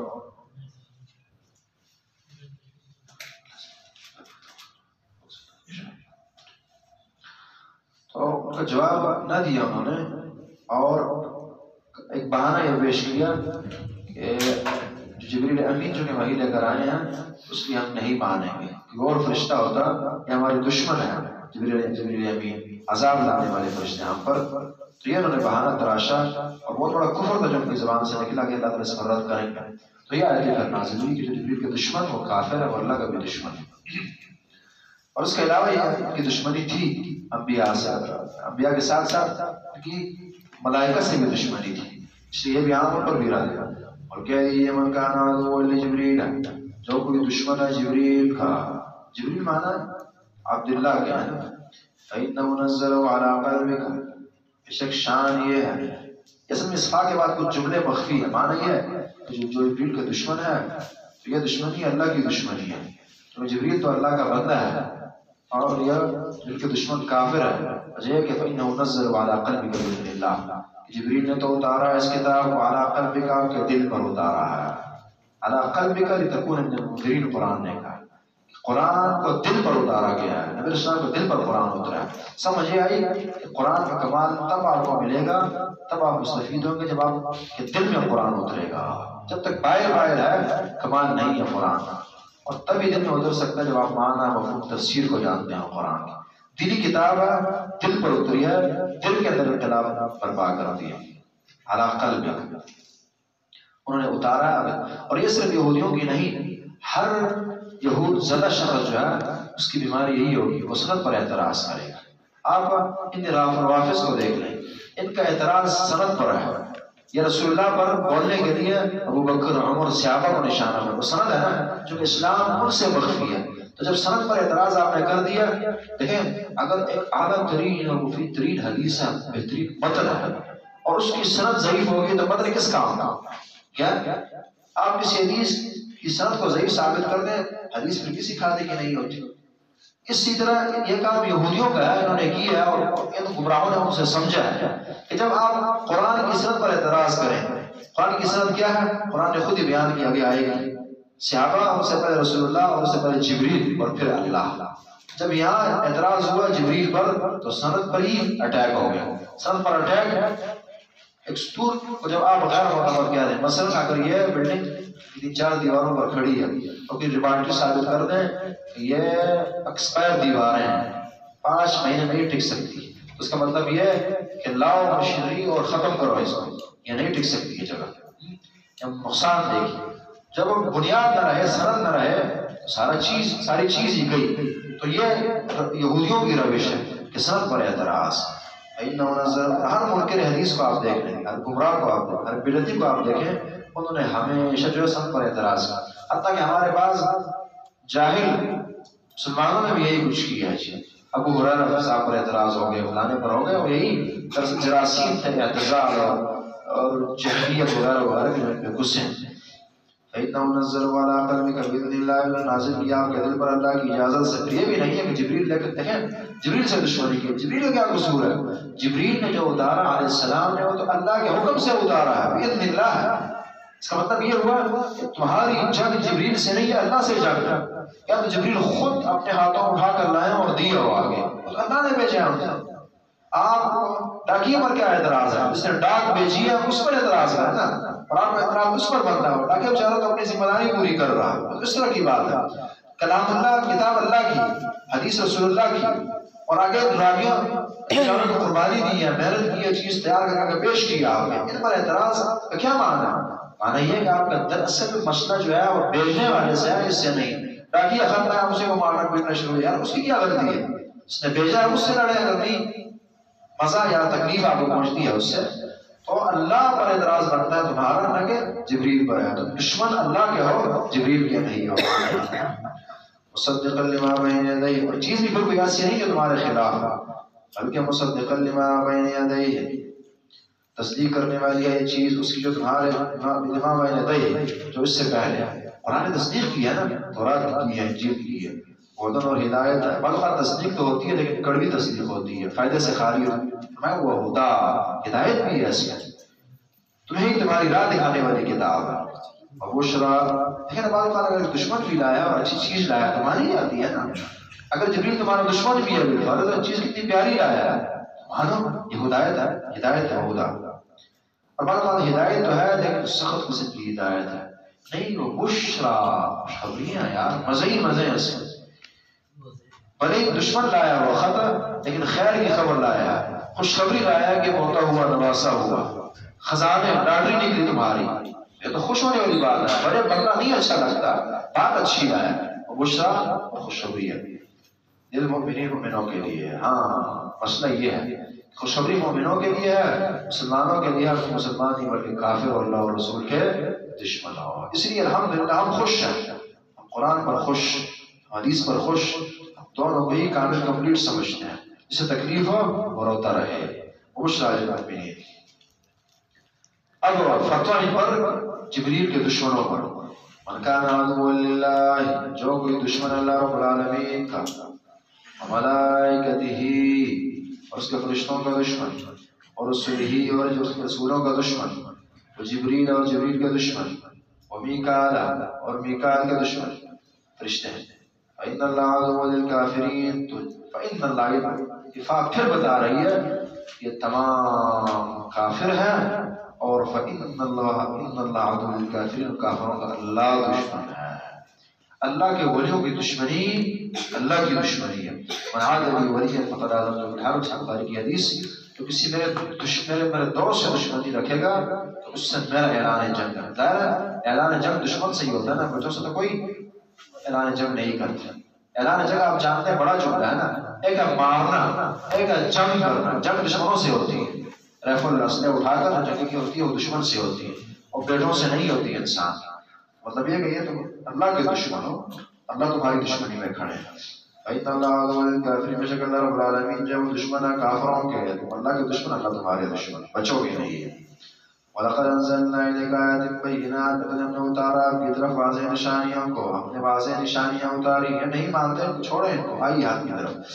وَلَقَدْ، اگر وہ قدر نہیں کرتے، جاہل ہیں، ہمارے لیے اہم ہے۔ وَلَقَدْ أَنزَلْنَا إِلَيْكَ، ہم نے اتارا آپ کی طرف آیات، نشانیوں کو، آیات ہیں قرآن کی آیات، احادیث، معجزات، ہدایت کی راہیں، بینات، واضح، یہ سب کچھ۔ یہ کہتے تھے نا ما جئتنا ببین، کافروں ہمیشہ یہ جو واضح چیز نہیں ہے، اللہ فرماتے ہیں بہت واضح ہے۔ وما یکفر بہا الا الفاسقون، اس پر کفر نہیں کرتے مگر فاسق ہی۔ فاسق کے لفظ میں کافر مشرک سب داخل ہو جاتے ہیں۔ جو فاسق ہوں گے، جن کی طبیعتوں میں خرابیاں ہوں گی، وہی اس پر کفر کریں گے۔ اہل حق جو ہے کبھی بھی قرآن حدیث کے دشمن نہیں ہو سکتے۔ وَكُلَّمَا عَاهَدُوا عَهْدًا نَبَذَهُ، یہ کوئی نئی بات نہیں ہے، پریشان نہ ہو، یہودیوں کی تاریخ کی اللہ بتا رہے ہیں۔ ہوتا ہے نا، ایک امام صاحب کسی مسجد میں نہیں آتے ہیں اور کوئی صاحب صاحب چمٹ جاتے ہیں، تنگ کرتے ہیں، کوئی پرانا بندہ صاحب بتا کے بتاتا کہ یار آپ پریشان نہ ہو، اس کی عادت ہے، یہ آئی ایسے۔ تو رسول اللہ کا واسطہ پڑا یہودیوں سے، پریشان ہو رہے ہیں، اللہ فرماتے ہیں پریشان نہ ہو، ان کی ساری نسل ہی ایسی گزری ہے، ان کی عادت ہی ایسی ہے، ان کی تاریخ ہی یہی ہے۔ وَكُلَّمَا عَاهَدُوا عَهْدًا نَبَذَهُ، جب کبھی بھی انہوں نے معاہدہ کی وعدہ کیا، نبذہ، توڑا پھینکا اسے، فریق منہم میں سے گروہ نے ایمان نہ لائے، عہد توڑ دیتے ہیں۔ اور یہاں یہ بھی مراد ہے، اوپر نے وعدہ کیا تھا نا کہ آپ سوالوں کے جواب دیں، ایمان لے آئیں گے، فرمایا نہیں، آپ تمنا نہ رکھیں۔ کئی دفعہ یہ ہوتا ہے، جتنے بھی یہود زیادہ لوگ ہیں، بس آپ فلانا مسئلہ صحیح سند سے دکھا دیں، قرآن حدیث سے دکھا دیں، بس جی میں قرآن حدیث کو قبول کر لوں، الحدیث ہو جاؤ۔ جب دکھاتے ہیں کہ نہیں یہ وہ اس طرح کی باتیں ہونے لگتی نہیں۔ مومنوں کی یہ روش، منافقوں کی ہے، یہودیوں کی ہے حق آئے اور پھر آئمائشیں اور چوچرا ہونے لگتی ہے. نبذہ فریق منہم توڑ دیتا ہے ان میں سے ایک گروہ، فریق منہم میں سے ایک گروہ، بل اکثر لا یؤمنون بلکہ ان میں سے اکثر لوگ جو ایمان نہیں لاتے. مسئلہ یہ ہے ایمان نہیں لائیں گے. آپ ان کے ایمان کی تمنا نہ رکھیں کہ پرانی عادت ایسی چلی آئی ہے. ولما جاءهم رسول من عند اللہ، جب بھی ان کے پاس رسول آئے من عند اللہ کے پاس لایا اس چیز کو لے کر مصدقا لما معهم جو تصدیق کرنے والی ہے اس چیز کی جو ان کے پاس ہے. جب بھی رسول کے پاس وہ کتاب لے کر آیا جو کتاب کی تصدیق ہی کرتی ہے، نبذ فریق من الذین توڑا پھینکا دور کیا خود سے، فریق نے گروہ نے من الذین انہوں میں سے کتاب جنہیں کتاب دی گئی ہے کتاب اللہ کی کتاب کو وراء ظہور اپنے پشت پیچھے. اللہ کی کتاب کو اٹھایا اور بس پشت ڈال دیا. نبی کے پاس کتاب لایا، کتاب وہ تھی جو ان کی تصدیق کرنے والی کتاب تھی، ان کی کتاب کی تصدیق کرنے والی کتاب تھی. اس نے پھر بھی نہ مانا. کہنا میں عالم کہ جانتے ہی نہ ہوں، یعنی بے علم لوگوں کی طرح. اس طرح بے علم نہیں جانتا اس لیے نہیں مانتے، اس لیے ہم نے اسی طرح کیا. اسی طرح اگر جانتے نہ ہوں کہ اللہ کی کتاب ہے اس لیے نہ مانے. ہر لحاظ سے ہم نے اللہ کی کتاب کو پیچھے پھینک دیے. فقال الرسول یا رب انکم اتخذوا هذا القرآن مہجورا. نبی کہے گا نا اس قوم نے میری اللہ کی کتاب جو پیچھے پھینک دی تھی، نہیں مانی، عمل نہ کیا. واتبعوا ما تتلو الشیاطین. ایک اصول سمجھیے، یاد رہے دو چیزیں ہوں گی. یا یہ ہوگا کہ آپ قرآن، حدیث، وحی، دینی علم اس سے لیں گے، اور یا اس کے بدلے گمراہیاں، تباہیاں، بربادیاں، جادو، منفی علوم یہ لیں گے. دو چیزیں ہوں گی، اس سے بات باہر نہیں نکل سکتی. یعنی آپ یا مثبت لیں گے یا منفی لیں گے. جب ان یہودیوں نے کتاب اللہ کو نہ مانا، مثبت چیز نہ مانی تو ری ایکشن تو ہونا تھا، پھر کو منفی لینی پڑ گئی. یہ ہوتا ہے، تاریخ اس پر شاہد ہے، اور قرآن نے خود اس کی طرف اشارہ کیا. فلما جاءتهم رسلهم بالبينات فرحوا بما عندهم من العلم. جب ان کے پاس اللہ کی کتاب آ گئی نا، جو ان کے پاس اپنے مروجہ علوم و فنون تھے اس زمانے کے، اسی کے اندر یہ مشغول ہو گئے اور انہوں نے اللہ کی کتاب کو چھوڑ دیا. اور ایک کڑوا حق اب اس طرح سن لیجیے کھلے الفاظ میں کہ بالکل یہ آیت ایسی ہے جس طرح کہ اس زمانے میں اتری ہو. قرآن و حدیث موجود ہے، میں آپ ہر دوسرا تیسرا اس کی تو فکر ہے. بچہ کون سا اسکول کیا پڑھاؤں، کون سا استاد ہو، ڈگری کون سی دلواؤں، فیلڈ کون سی منتخب کروں، سب چیزیں اس کے ذہن میں ہیں. مکمل فکر ہے. فکر اگر نہیں ہے فلما جاءتهم رسل بالبينات فرحوا بما عندهم من العلم. جو رسول لے کر آئے احکامات قرآن و حدیث، صرف اس سے بیرا روی ہے. یہ چل رہا ہے معاملہ، بڑے آپ کو نہ سمجھ آئے، یا ہو سکتا ہے سخت بھی لگئی ہے، لیکن ہے یہ حقیقت ہے. اسی طرح یہ یہودیوں کا طرز ہے. یہودیوں کے پاس کتاب اللہ کی آئی اور یہ جو ہے اس کے مقابلے میں جاوید الشد. آپ دیکھ لیجیے، آپ ذرا کسی یونیورسٹی کا وزٹ کریں، کبھی اسلامک جائیں، نمل جائیں، کورسک جائیں، قائد اعظم جائیں، آس پاس کافی ایک ہیں. اور آپ ذرا ہمارا ڈپارٹمنٹ جتنی بھی آپ چیک کریں ذرا کیا کیا شعبہ جات وہاں ہیں. بعض کو دیکھ کر ہنسی سی آتی ہے، یہ کوک کا ہے، یہ فلاں ہے. جیسے وہ پیشے جو کسی زمانے میں مایوس سمجھے جاتے تھے نا، نائی اور موشی وغیرہ نا، آج تعلیمی ادارے بڑے بڑے پیسے لے کر دے رہے ہیں اور بڑی اچھی نسل کے لوگ جو ہے پیسے لے کر وہاں سیکھ رہے ہیں، اور نام ہے جی علم اور پڑھا لکھا اور فلانا فلانا. اور اگر نہیں قرآن حدیث یہ معمولی ان کی نظروں. یعنی یہ حقیقت ہے، حیرانگی ہوتی ہے اس میں. یہودیوں کا طرز. واتبعوا ما تتلو الشیاطین. مقصد یہ ہے اگر قرآن و حدیث کو اپنے اوپر فوقیت نہیں دے سکتے نا، ہم نہیں دے پا رہے تو کم از کم نیچے تو نہ کریں یار. لیول کا تو ہونا چاہیے نا. اتنی اہمیت تو دے جتنی دی جا رہی ہے. اگر 6 گھنٹے دنیا پڑھتے ہیں 6 تو قرآن حدیث کو پڑھا جائے نا. اگر اتنا کچھ سکھایا ہے قرآن ترجمے سمیت اچھی تفسیر سمجھا دیں. اگر ہم نے بل گیٹس اور فلانا فلانا بنانا تو بخاری بھی تو بنائے نا ساتھ ساتھ، تو چلیں یہ برابری ہو جائے گی. اگر آپ سے اچھائی نہیں ہو سکتی، ہم سے نہیں ہو پا رہی، برابری تو ہونی چاہیے، عقل کا تقاضا ہے. تو یہودی ان کے پاس اللہ کی کتاب آئی اور انہوں نے نہ مانا تو اللہ نے پھر ان کا قبلہ ٹیڑھا کر دیا. اب یہ جادو کے پیچھے پڑ گئے، اور اس آیت کی تشریح میں اللہ کی توفیق سے کہا کرتا ہوں کہ ہر وہ علم جو قرآن و حدیث کو چھوڑ کر بندہ صبح و شام اس کو اوڑھنا بچھونا بنا لے وہ بھی کسی جادو کے حکم میں ہی ہے. وہ تب جادو کی قسمیں ہوتی ہیں وہ الگ بات. واتبعوا ما تتلو الشیاطین، انہوں نے پیروی کی اس آیت کو ذرا غور سے سنیں گے. واتبعوا انہوں نے پیروی کی ما اس کی تتلو الشیاطین شیطان تلاوت کرتے تھے علی ملک سلیمان علیہ السلام کی بادشاہت میں ان کے زمانے میں. علی ملک سلیمان معنی ہے کہ ان کی بادشاہت پر تلاوت کرتے تھے یا دم کرتے تھے، مطلب ان کی حکمرانی کے زمانے میں جو ہے شیاطین اس کی تلاوت کرتے تھے یا اس کے پیچھے پڑتے تھے. وما کفر سلیمان، سوال ہے کیا؟ چونکہ کافر جو یہودی جو تھے سلیمان علیہ السلام کو نعوذ باللہ جادوگر کہا کہتے تھے اور سمجھتے تھے، گستاخیاں کیا ہیں. قرآن نے رد کیا وما کفر سلیمان، سلیمان علیہ السلام نے کوئی کفر شکر نہیں کیے. جادو کفر ہے نا، بڑی قسم سے کفر میں شامل ہو جاتی ہے، اور بعض جو چھوٹی ہے سب سے کم از کم بدعت اور فسق و فجور کا حکم ہے. وما کفر سلیمان، کفر نہیں کیا سلیمان علیہ السلام نے، ولکن الشیاطین کفروا، لیکن شیاطین کفر کیا کرتے تھے، جادوگر کفر کرتے تھے. کیسے؟ یعلمون الناس السحر، اور سکھاتے تھے لوگوں کو جادو. تو سمجھ آئی کہ ہر جادو سکھانے والا یہ شیطان ہی ہے، یہ انسان نہیں ہو سکتا، یہ جنتی یا مومن نہیں ہو سکتا. یعلمون الناس السحر، لوگوں کو جادو سکھاتے تھے. سوال آیا ایک مقام پر تو فرشتے بھی آئے تھے، انہوں نے بھی علم سکھایا تھا. اس کا جواب وما انزل، جو نازل کیے گئے تھے. ما کا معنی صحیح معنی یہ ہے ما موصول ہے اور جو نازل کیے گئے تھے. بعض لوگوں نے یہاں نافیہ ترجمہ کیا لیکن غلط ہے. وما انزل، جو نازل کیا گیا تھا علیہ دو فرشتوں پر ببابل، بابل شہر میں عراق میں، ہاروت و ماروت. ہاروت اور ماروت فرشتوں پر دو فرشتے اتارے گئے تھے. دو فرشتے جو اتارے گئے تھے وما یعلمان من احد، یہ نہیں سکھاتے تھے کسی ایک کو، حتیٰ یہاں تک کہ یقولا، یہ خود دونوں کہتے تھے انما نحن فتنۃ، بے شک ہم فتنہ اللہ کی آزمائش ہے. فلا تکفر، آپ کفر نہ کریں. بات ذرا سمجھیے، اللہ رب العالمین کی ہستی جو بادشاہ ہستی، مستغنی ہستی، کسی کے نہیں محتاج ہستی. اگر یہ چاہیں اللہ کی ہستی چاہیں تو جنت میں پابندی لگا دے کہ سب کچھ کھاؤ، ولا تقربا هذه الشجرہ، اس درخت کے قریب نہیں جانا، پابندی لگا دے. اگر چاہے دجال لوگ اس زمانے میں بھیج دے لوگوں کے ایمان کو آزمانے کے لیے، کون میرا اور کون غیر اللہ کا. چاہے تو ابن سیاد کو جو ہے نازل کر دے. ہستی اللہ کی، بادشاہ ہستی، جو کرنا چاہے تو کوئی لا يسأل عما يفعل وهم يسألون.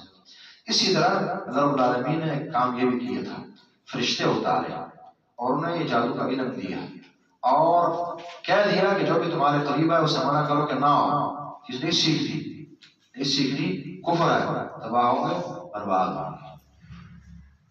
کوئی اشکال نہیں، کوئی ضرورت نہیں اس میں. بلکہ اگر آپ بڑے نظام سے سوچیں تو یہ تو رد کی بہت بہترین قسم ہے. یہ رد کی دیکھیں، قرآن میں جب چھوٹے نظام سے پڑھیں گے مسائل پیدا ہوں گے، اسی طرح حدیث بڑے نظام سے پڑھیں الحمدللہ مزہ آتا. رد کی پہلی قسم یہ ہوتی ہے کہ جو بیچ رہا ہے وہی کہیں کہ یہ غلط ہے. یہ ایک اچھی قسم. ایک یہ ہے کہ میں کہوں کہ رفع الدین جو ہے یہ کرنا چاہیے صحیح بخاری کی فلانی حدیث میں. ایک یہ ہے کہ جامعہ فریہ کے شیخ الحدیث کہے یا بنوریہ کے شیخ الحدیث کہے کہ جی ہم نہیں مانتے اپنی فقہ کی وجہ سے، لیکن حق یہ ہے کہ رفع الیدین نبی علیہ السلام کی سنت ہے، ہم غلط کر رہے ہیں وہ ٹھیک. تو کیا اثر ہوگا اس کی بات زیادہ قبول کی جائے گی. کیوں؟ سودا بیچنے والے جو خود اپنی بات پر رد کرے اس کی اہمیت زیادہ ہوتی. ایک یہ ہے کہ کسی ریڑھی پر فروٹ پڑا ہے اور ساتھ پڑوسی دوسرے ریڑھی والا کہتا ہے کہ یہ نہ لیں یار، یہ ٹھیک نہیں ہے، یا کوئی پرایا بندہ کہتا ہے کہ ٹھیک نہیں. ایک ہے وہ خود ہی بتا رہے یار تانے صاحب آپ یہ نہ لیں یار، اچھی آدمی ہے خراب میں بیچ لیں، خراب آپ نے اللہ کو ذائقہ خیر تھا، بڑے اچھے آدمی ہیں، یہی کہیں گے نا. دل میں یہ بات آپ کے آئے گی. تو فرشتوں کا جادو اور پھر جادو پر خود رد کرنا یہ ایک رد کی وہ کمالی قسم ہے، نہ کہ نعوذ باللہ اللہ کوئی شرک کفر یا اسی طرح جادو سکھا رہے ہیں، اس میں کوئی اشکال نہیں. اس لیے پھر آپ کو اس ماں کو نافیہ نہیں بنانا پڑے گا، بلکہ ماں جو ہے یہ موصول ہے. اللہ نے نازل کیا تھا بطور فتنہ آزمائش کے لیے، بطور رد کے لیے نازل کیا تھا. وما يعلمان من احد نہیں سکھاتے تھے کسی ایک کو حتی یقولا.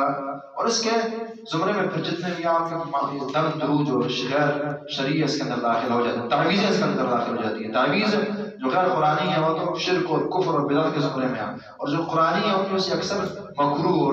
اور سب سے بڑی بات یہ ہے کوئی صحیح حدیث پر ملتی نہیں ہے، صحیح پائی نہیں جاتی، آثار وغیرہ ہیں وہ بھی کامل نہیں ثابت. تو لہٰذا اس سے بچنے میں خیر ہے. اور قرآن جو ہے یہ پڑھنے کا ہے، یہ سمجھنے کا ہے، مسئلہ یہ لٹکانے کا نہیں ہے. پھر وہی تعویذیں لے کر لوگ شروع بھی جا رہے ہوں گے، طرح طرح کے کام بھی ہو رہے ہوتے ہیں، اس سے قرآن کی گستاخیاں ہوتی ہیں. اور مزے کی بات یہ ہے کہ ہمیں یہ گستاخ اور منکر کہتے ہیں اور سمجھتے ہیں، اور خود اللہ کے احکامات کی، آیات کی، قرآن کی، احادیث کی یہ تحقیق کر رہے ہوتے ہیں. اور ان سلسلوں سے بچنا ضروری ہے. وما يعلمان من احد، اور وہ نہیں سکھاتے تھے وہ دونوں فرشتے کسی ایک کو حتی یقول یہاں تک کیا لیتے تھے انما نحن فتنہ، بے شک ہم تو فتنہ، ہم آزمائش ہیں، ہم آزمائش ہیں. فلا تکفر، آپ کفر نہ کریں. کیسے کفر؟ خود کفر بھی کہا کہ جادو سیکھ کر کفر نہ کریں. لیکن پھر بھی جب بندہ پاگل ہو جائے تو پھر اپنی ہلاکت خود خریدا کرتا ہے. ایک نشئی اسے پتہ ہے کہ یہ میری موت ہے لیکن خود ہی پیسے دے کر نشہ خریدتا ہے. فَيَتَعَلَّمُونَ مِنْهُمَا، یہ ہوتا ہے نشے کی عادت یہ ہے، جب کسی کو یہ پڑ جائے تو پھر خود ہی اپنے ہاتھوں ہلاک ہوا کرتا کیا کرتا ہے. یہ آپ دیکھ لیجیے تو دنیا میں کوئی پروڈکٹ آپ کو اس زمانے میں نہیں بیچی جاتی جس کے اوپر لکھا ہو کہ جی یہ باعث کینسر ہے. اسے چھوٹی بات نہیں لکھی جا سکتی، لیکن سگریٹ کی ڈبی پر ماشاءاللہ یہ لفظ بھی لکھا گیا ہوگا اور ایک گندی سی تصویر بھی ساتھ بنائی گئی ہوگی، ڈراؤنی سی. کیوں؟ انہیں پتہ ہے کہ ہم 1000 دفعہ بھی کریں نا لوگوں نے پھر بھی رکنا نہیں ہے. اسی طرح کرتے ہیں، آدھی بنا کر پھر چھوڑ دیتے ہیں، اپنا بنا کر پھر دکر دیتے کہ جاؤ بھاگو. مجھے پتہ ہے کہ اپنے اس نے بھاگنا نہیں ہے، یہ میرا گرویدہ بن گیا. اگر کوئی خبر ہو نا کہ جی ہم لکھیں گے پھر پیلے گا نہیں تو اسی دن یہ ڈبی خالی ہو جائے گی. تو یہ پھر بھی فَيَتَعَلَّمُونَ مِنْهُمَا، سیکھتے تھے ان لوگوں سے. مَا يُفَرِّقُونَ، کیا سیکھتے تھے؟ جادو پھر کیا کرتا ہے؟ جادو کے کام دیکھیں. مَا يُفَرِّقُونَ بِهِ، وہ چیز يُفَرِّقُونَ بِهِ کہ تفریق لائی جاتی ہے اس علم کے ذریعے، جادو کے ذریعے، بین المرء وزوجہ، بندے اور اس کی بیوی کے درمیان. جادو پھر یہی کام کرتا ہے نا، جدائی سے محبتیں نہیں نفرتیں آیا کرتی ہیں. جھوٹی بات ہے، یہ ہو جائے گا وہ ہو جائے گا، محبتیں باہر ہو جائیں گی، رشتے قائم ہو جائیں گے. جو جادو کی طبیعت میں یہ تفریق ہے، جدائی ہے. اور یہ ابلیس کا سب سے محبوب ترین فعل ہے. صحیح مسلم کی 28-13 نمبر حدیث ہے کہ ابلیس جو ہے، ابلیس اللہ کی نقل اتارتے ہوئے نا اپنے عرش کو، اپنے تخت کو سمندر پر بچھا دیتا ہے. ٹھیک ہے، وَكَانَ عَرْشُهُ عَلَى الْمَاءِ، پہلے اللہ کا تخت پانی پر تھا نا، پھر عرش ہوئی. تو یہی طریقہ اپناتے ہوئے عرش پر اپنا تخت جو ہے پانی پر سمندر پر بچھا دیتا ہے. اور اس کے جو چیلے ہیں جو دنیا میں کام کرتے ہیں اپنے کاموں کو نکلے ہوتے ہیں. ہر ایک آ کر پھر اپنی کارگزاری بتاتا ہے کہ آج میں نے اتنے بندے گمراہ کیے، اتنے بندے میں نے لڑائی اور جھگڑائی اور یہ کی اور وہ کیا، اتنوں سے بدکاریاں کروائے، قتل کروائے. ہر ایک سے جس کا کہنا ہوتا ہے کہ نہیں کچھ نہیں کیا، کچھ نہ کیا. ایک آتا ہے اور کہتا ہے کہ جی ما ترکت حتی فرقت بین وبین امراتی، کہ میں نے فلانے میاں بیوی کو نہیں چھوڑا حتیٰ کہ لڑائی میں نے اتنی مضبوط اور سخت کروائی کہ طلاق کی دبا دی اور جدائیاں کر دی ان کے درمیان. اٹھتا ہے، حدیث کے الفاظ ہیں، آمد صاحب فرماتے ہیں فَيَلْتَزِمُهُ، اٹھ کر گلے لگاتا ہے کہ تو اصل بندہ ہے. یعنی اللہ کا اتنا قبیح یہ گناہ میاں بیوی کی جدائی، اس کے علاوہ بھی تو گناہ ہے نا، کفر ہے، شرک ہے، لیکن اس گناہ کی وجہ سے ابلیس اپنے اس چیلے کو گلے میں ملایا کہ تو چیل گیا، اصل کام تو نے کیا. اس کی پھر اپنی وجہ ہے. وجہ یہ کہ جب بندہ جتنے بھی باہر بگڑے نا، اس بات کو اس طرح سمجھیں، باہر کی ہر طرح کی پریشانی اور مسئلہ بندہ برداشت کر لیتا ہے. ہر ٹینشن مطلب بہت پریشان، گھر آیا 2 منٹ سو گیا، لیٹ گیا، باتیں شادی کر لی، فریش ہو جاتا. لیکن جب گھر کے اندر ہی فساد ہو جاتے ہیں پھر کہاں جائے گا بندہ؟ پیر جگہ رہنے کے لیے نہیں ہے اور گھر کے اندر آگ لگی ہے تو کہاں جائے گا بندہ؟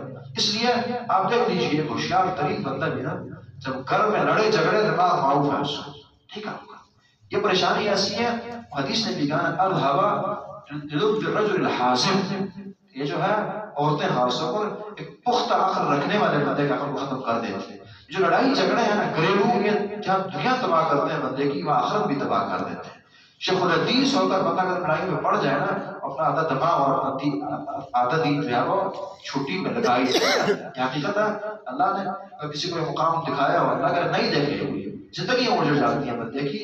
اگر ایک طلاق درمیان میں آ گئی، ایسی جدائی آ گیا، یہ تو چھوڑیے اگر حرام بتاؤ تو کچھ عرصے رہا ہو انسان کو نہیں بولتا. تو اگر اتنی گہری چیزیں ہوں اور گہرا رب ہوتا ہو، اس کے اندر پھر جدائی واقع ہو تو دنیا آخرت دونوں کی تباہی ہوتی ہے. اسی لیے حدیث کو تو پتہ ہے، اس کا تجربہ ہے، اسے پتہ ہے کہ اصل کام اس بندے نے کیا گلے ملتا ہے. تو یہ ما یفرقون به، اور جادو سے اکثر یہی کام ہوتے ہیں. جادو تفریحوں کے لیے استعمال ہوتا ہے، لڑائی جھگڑوں کے لیے استعمال ہوتا ہے. کوئی کہے کہ جادو پکی پکی چیز ہے، فرمایا نہیں، توکل کو نہ خراب کرو، اللہ ہی سب کچھ ہے. وما هم بضارین، اور وہ نہیں تھے نقصان دینے والے بھی جادو کے ذریعے من حد کسی ایک کو الا باذن اللہ، مگر اللہ کی اجازت سے.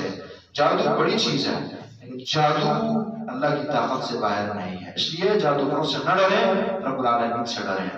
صبح و شام کے اذکار جب بندہ کرتا ہو، جادو سے کیا کہے گا؟ صبح و شام کے اذکار، اور ہر نماز کے بعد آخری 3 سورتیں، اور اسی طرح آیت الکرسی جو انسان پڑھتا ہو، کچھ چیزیں نقصان دہ نہیں ہوگی، بے فکر ہو جائے. مثلا میں دین سے دور ہے نا، بعد میں اللہ کرے جادو ہو جائے، پھر طرح طرح کی چیزیں اور تعویذیں اور درگاہیں، تو پہلے بندہ کیوں نہ سیدھا ہو. آپ قرآن کی تلاوت کریں، سورہ بقرہ پڑھیں، اچھی طرح پڑھا کریں، قرآن پڑھا کریں، روزانہ پڑھا کریں، بھلے کام کیوں نہ، اور صبح شام کے اذکار کریں. جادو، ٹونا، کالا علم، چٹا علم، سفید علم، اور اپنوں کی دشمنیاں، پرائیوں کی دشمنیاں، نظر بد اور حسد اور طرح طرح کی چیزیں بے فکر ہو جائیں. حتیٰ کہ زہر بھی بندہ پیے کوئی بلا دے تو صبح شام کے اذکار میں برکت ہے کہ کچھ سے نقصان نہیں ہوتا. یہ حقیقت ہے. اور جس دن آپ صبح شام کے اذکار کر کے پھر ڈر کے جیا کریں اور رہا کریں، چونکہ فتنے ہیں زمانے کے اور طرح طرح کے. تو اس چیزوں میں آپ پڑھیں گے، پھر آپ جو لٹکانے کی تعویذیں اور دیگر مسائل، اس کی انشاءاللہ ضرورت ہی نہیں رہے گی. اللہ کی طاقت کو سپریم سمجھیں. حسبنا اللہ ونعم الوکیل، حسبی اللہ لا الہ الا هو علیہ توکلت وهو رب العرش العظیم. صبح شام کے اذکار میں داخل یہ دعا ساتھ میں پڑھی جاتی ہے، شاید یہاں بھی ہوگی. یہ ہے صبح شام کے اذکار، اس کی کوئی سے لے کر یاد کی جا سکتی ہے دعائیں. یہ اصل قلعہ ہے بند ہونے کے لیے، محصور ہونے کے لیے اور دشمنوں سے بچنے کے لیے. وما هم بضارين به من احد الا باذن الله ويتعلمون ما يزول. ہر زمانے میں فتنے اپنے اپنے ہیں نا. ہمارے زمانے کا جادو موجودہ جدید علوم و فنون ہے، بلے بات آپ کو شاید کچھ زمانہ بعد پھر سمجھ آئے گی. اس زمانے کا جادو ہے، یاد رہے، ہمارے زمانے کا جادو اس وقت دنیاوی علوم بن چکے ہیں اور اس کے اندر ہم لگ پڑتا ہے. صرف انگریز کا یہ عروج ختم ہونا 10 سال لگے، 20 لگے، پھر شاید یہ بات ہمیں سمجھ آئے کہ واقعی تو جادو ہی تھا. ہم اس جادو میں پڑھ رہے ہیں، ہماری نسلیں اس کے اندر مبتلا رہی ہیں. وَلَقَدْ عَلِمُوا لَمَنِ اشْتَرَاهُ وَيَتَعَلَّمُونَ مَا يَضُرُّهُمْ وَلَا يَنفَعُهُمْ. اور ان سے وہ سیکھتے تھے منفی علوم. کیسے منفی؟ وہ سیکھتے تھے ان سے ما يَضُرُّهُمْ، جو انہیں نقصان دے، وَلَا يَنفَعُهُمْ، فائدہ نہ دے. یہ علوم تھے، نفع تھا نہیں اور نقصان تھا. آج آپ دیکھ لیجیے ہماری تعلیم کیا دے رہی ہے. دیکھیں کسی زمانے میں دنیاوی تعلیم میں عزت تھی اور پلس اس میں ڈگریاں، اس میں نوکریاں تھی. آج کیا ہے اس سے؟ پی ایچ ڈی ہیں اور بڑی بڑی ڈگریاں لے کر جو ہے نوکریاں سے کر رہے ہیں. نوکریاں بھی چھٹی اور عزت بھی کیا ویلیو آج کچھ رہی نہیں.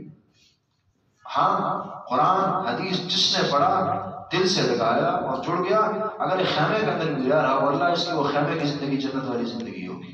یہ حقیقت. روزی اللہ آسمان سے اتار کر دے گا.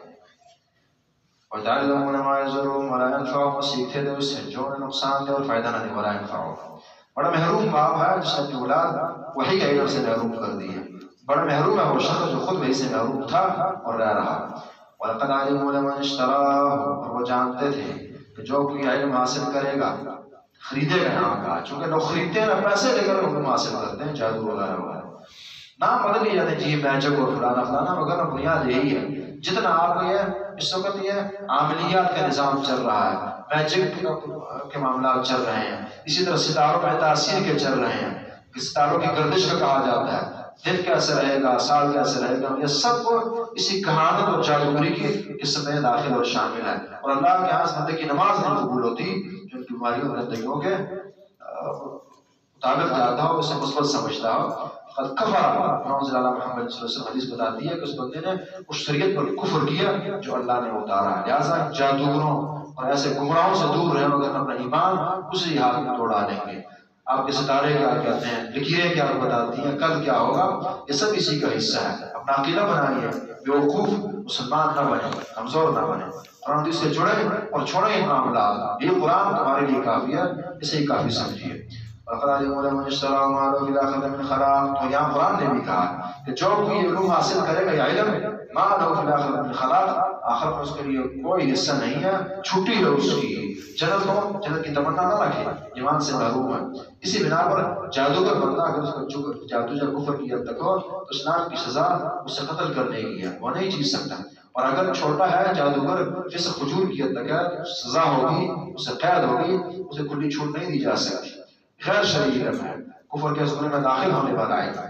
وَلَبِئْسَ مَا شَرَوْا بِهِ أَنفُسَهُمْ، کتنی بری وہ چیز جس پر نے خود کو بیچ دیا، ان علوم پر خود کو فدا کر دیا، زندگیاں لگا دی۔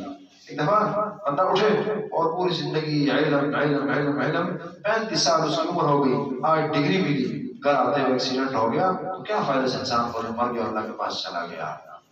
فائدہ ہوا اس کا؟ وہ علم حاصل کریں جو آپ مرے بھی دو ساتھ قبر میں رہے۔ اصل فیوچر قبر، حشر، اصل فیوچر تو یہ ہے نہ ختم ہونے والا، اور پھر جنت سب سے بڑا فیوچر۔ اسے جو علم بنائے وہ اصل علم، اور وہ علم ہے وحی کا علم۔ وَلَبِئْسَ مَا شَرَوْا بِهِ أَنفُسَهُمْ، کتنی بری وہ چیز جس پر انہوں نے خود کو بیچ ڈالا، جادو وغیرہ۔ لَوْ كَانُوا يَعْلَمُونَ، کاش کہ وہ جانتے ہوں۔ ایک معنی کاش کہ وہ جانتے ہوں، تو پھر یہ معاملہ آپ جاننا۔ اس جملے نے اشارہ کیا کہ لوگ جانتے نہیں ہیں، جاہل ہیں، اس لیے باتیں نہیں سمجھ آتی۔ کاش کہ جانتے ہوں تو پھر یہ نہ۔ اسی طرح اللہ کو شرطیہ بھی کہا گیا کہ اگر یہ جانتے ہوں تو پھر یہ ایسا نہ کریں، پھر باطل کو لے کر حق کو نہ چھوڑیں، لیکن یہ جانتے نہیں ہیں۔ لَوْ كَانُوا يَعْلَمُونَ وَلَوْ أَنَّهُمْ آمَنُوا، یہ کام کرنا چاہیے تھا۔ وَلَوْ أَنَّهُمْ آمَنُوا، اگر یہ لوگ کاش کے لوگ ایمان لاتے، وَاتَّقَوْا، اور متقی پرہیزگار بنتے، لَمَثُوبَةٌ مِّنْ عِندِ اللَّهِ، تو البتہ بدلہ جو اللہ کی جانب سے خیر ان کے لیے بہتر تھا۔ اگر ایمان لے آنے کے لیے زیادہ بہتر تھا۔ اللہ کا بدلہ جنت، عزت، شہرت، دنیا آخرت دونوں کا مل جانا بہتر ہے۔ لو کانوا یعلمون، کاش کے جانتے۔ اللہ بار بار کاش کریں، لو استعمال کریں۔ وجہ یہ ہے کہ لوگ باتیں ان کو سمجھ نہیں آتی۔ یقین کیجیے اب میں نے یہ بات کی ہے نا، آپ بھی سن رہے ہیں، اور شاید بعد میں کوئی بندہ سنے گا نا، سن کے بہت ساری دنیا بہت یوٹیوب میں سوچے گی کہ مولانا صاحب کیا کہہ رہے ہیں۔ یہ حقیقت اس بات کو جانتے ہیں، کیونکہ اس حد تک یہ جادو چڑھ گیا ہے نظروں پر کہ اب وہ اس پردے کا اتارنا یہ بہت کثیف پردہ ہے اور موٹا ہے، باریک نہیں ہے، اور یہ فولادی پردے ہیں، اس کو اتارنا مشکل نہیں ہے۔ اس پر شاید ایک نسل آدھی اور گزرے گی ہماری۔ وَاتَّقُوا لَمَثُوبَةٌ مِّنْ عِندِ اللَّهِ خَيْرٌ لَوْ كَانُوا يَعْلَمُونَ، کاش کہ وہ جانتے ہوں، اگر وہ جانتے ہوں پھر یہ نہ ہو۔ یا ایھا الذین آمنوا، جو ایمان لائے، لا تقولوا راعنا، تم راعنا کا لفظ نہ کہو۔ یہ بیماری یہ تھی، یہ زو معنی الفاظ استعمال کیا کرتے تھے، زو معنی الفاظ استعمال کرتے تھے۔ زو معنی جو تو رخا لفظ ہو، اچھا معنی بھی رکھتا ہو اور برا بھی رکھتا ہو، استعمال کیا کرتے تھے۔ نبی علیہ السلام کے لیے راعنا کا لفظ کہتے ہیں۔ اس بات سمجھے پھر آگے انشاءاللہ بات ختم کرتے ہیں، نبی زیادہ نہیں کرنی، کہ یہ راعنا کا لفظ بہت برا لفظ نہیں تھا، عرب اسے استعمال کرتے تھے۔ جیسے ہم کہتے ہیں یار کچھ ہمارا بھی خیال رکھیں، ایک مجلس میں آپ بیٹھے ہیں، بات نہیں سمجھ آئی، آپ کہتے ہیں ذرا ہمیں بھی توجہ دیں، ہمیں بھی سمجھائیں بات، یا ہمیں بھی وضاحت ہمارے سامنے بھی کریں، تو راعنا کا لفظ استعمال کرتے تھے۔ لفظ کو ٹھیک تھا، لیکن یہ جو بگاڑ رکھنے والے اذہان اور ذہن تھے یہودیوں وغیرہ کے، منافقین کے، اس کے اندر وہ بگاڑ پیدا کرتے تھے اور یہ لفظ رسول اللہ کے لیے استعمال کرتے تھے۔ بگاڑ کی شکل یہ ہوتی تھی کہ راعنا میں جہاں معنی یہ ہے کہ ہمارا خیال رکھیے، وہاں راعنا کا ایک معنی دور کا یہ بھی ہے کہ ہمارے چرواہے، بیوقوف کو کہا جاتا ہے۔ تو یہ جو یہودی تھے یہ منفی معنی اپنے ذہن میں رہ کر اس لفظ کو استعمال کرتے تھے، نعوذ باللہ، رعونت سے لے کر نا بیوقوف سمجھ کر اسلام کو بیوقوف کہتے ہوئے کہ راعنا خیال رکھیں۔ ایک ہی لفظ بعض اوقات دو زاویوں میں استعمال ہو جاتا ہے، منفی بھی اور مثبت بھی۔ ایک مثبت میں لے رہا ہے اور دوسرا جو ہے مثلا ملا کا لفظ، ایک آدمی جو ہے ملا یعنی وہ ادبی الفاظ میں استعمال کر رہا ہے، اور ایک ملا اور تحقیر کی نگاہ سے کر رہا ہے، لفظ ایک ہی ہے لیکن انداز منفی ہے۔ تو صحابہ اس کو اچھے معنی میں استعمال کرتے تھے اور یہ جو ہے اس منفی معنی میں لے جاتے تھے۔ رائنا کہتے تھے. اور اسی طرح بعض یہ کرتے تھے دوسرا اس رائنا کو تھوڑا لمبا کر کھینچ جاتے تھے, راعینا پڑھتے تھے یا کے ساتھ, پھر معنی ہوتا تھا یہ ہمارے چرواہے, اور رسول اللہ کو مخاطب کرتے تھے. اب چونکہ لفظ ٹھیک ہے اور ذو معنی لفظ ہے تو اسلام نے دروازہ بند کر دیا. اسلام کا قانون جو ہے ایک بہت بڑا قانون, یہ سد الذریعہ کا ہے. سد الذریعہ کا معنی یہ ہے کہ صرف حرام کی طرف بڑھنا ہی نہیں حرام, صرف حرام ہی نہیں حرام, ایک غلط چیز ہی نہیں حرام, بلکہ غلط چیز کی طرف جانے والے راستے بھی حرام. لا تقربوا الزنا, صرف زنا نہیں حرام, زنا کے قریب نہ جاؤ, گانا فلانا جو راہیں ادھر کو نکلتی ہیں وہ بھی حرام ہوگی, تاکہ بس راستہ ہی بند ہو جائے. جس گھر کے اندر خرابی ہے اس گھر کے دروازے کا استعمال اور اس راستے چلنا بھی, یہ بھی حرام. اسے کہتے ہیں سد الذریعہ کا قاعدہ. اب یہ لفظ بڑے آپ اچھے معنی میں استعمال کر رہے ہیں, اگلا غلط میں کر رہا ہے, اب اس کے راستے کو روکنے کے لیے انہیں بھی منع کر دیا, لا تقولوا راعنا, یہ لفظ نہیں کہہ رہے. تو سمجھ یہ آئی کہ اسلام میں ذو معنی الفاظ جو دو رخم ہوں, دو سیدہ الفاظ ہوں, دونوں معنی ہیں اچھے اور مثبت. اللہ کم از کم اللہ اور رسول کے دینداروں کے اچھے افراد کی اچھی جگہوں اور مقدس مقامات کے لیے نہیں استعمال کیے جائیں گے, بلکہ وہ الفاظ لائے جائیں گے جو اعلیٰ ہے, راضی ہیں, متفق ہے اور پیارے ہیں. فرمایا لا تقولوا راعنا, راعنا نہیں کہنا. ہاں ایک اور اصول سمجھیے, اللہ اور رسول کا یہ انداز ہے, ہر مفتی کو سمجھنا چاہیے, ہر موحد کو سمجھنا چاہیے. ہم کیا کرتے ہیں, آپ جو کر رہے ہیں کام حرام, آپ گناہگار نہ کریں. اچھا اگر کہتے ہیں پھر کیا کریں, اس کے ساتھ ہمارے پاس نہیں ہوتا. اسلام کا انداز یہ ہے متبادل کا, یہ راستہ حرام یہ حلال, یہ نہ کریں وہ کریں. جب آپ متبادل دیں گے نا تو غلط راہیں نہیں کھلیں گی, اور جب صرف آپ منع کریں گے متبادل بھی پیش کریں گے تو پھر اس سے مسائل بنیں گے. آپ دیکھ لیجئے اللہ اور رسول نے جہاں بھی کسی چیز سے منع کیا اور اس انسان کی ضرورت تھی تو اللہ نے متبادل دیا. ہاں منع کیا تو وہ چیز انسان کی ضرورت نہیں تھی تو پھر متبادل نہیں ہوگا, اگر جہاں ضرورت تھی وہاں متبادل ضرور دیا.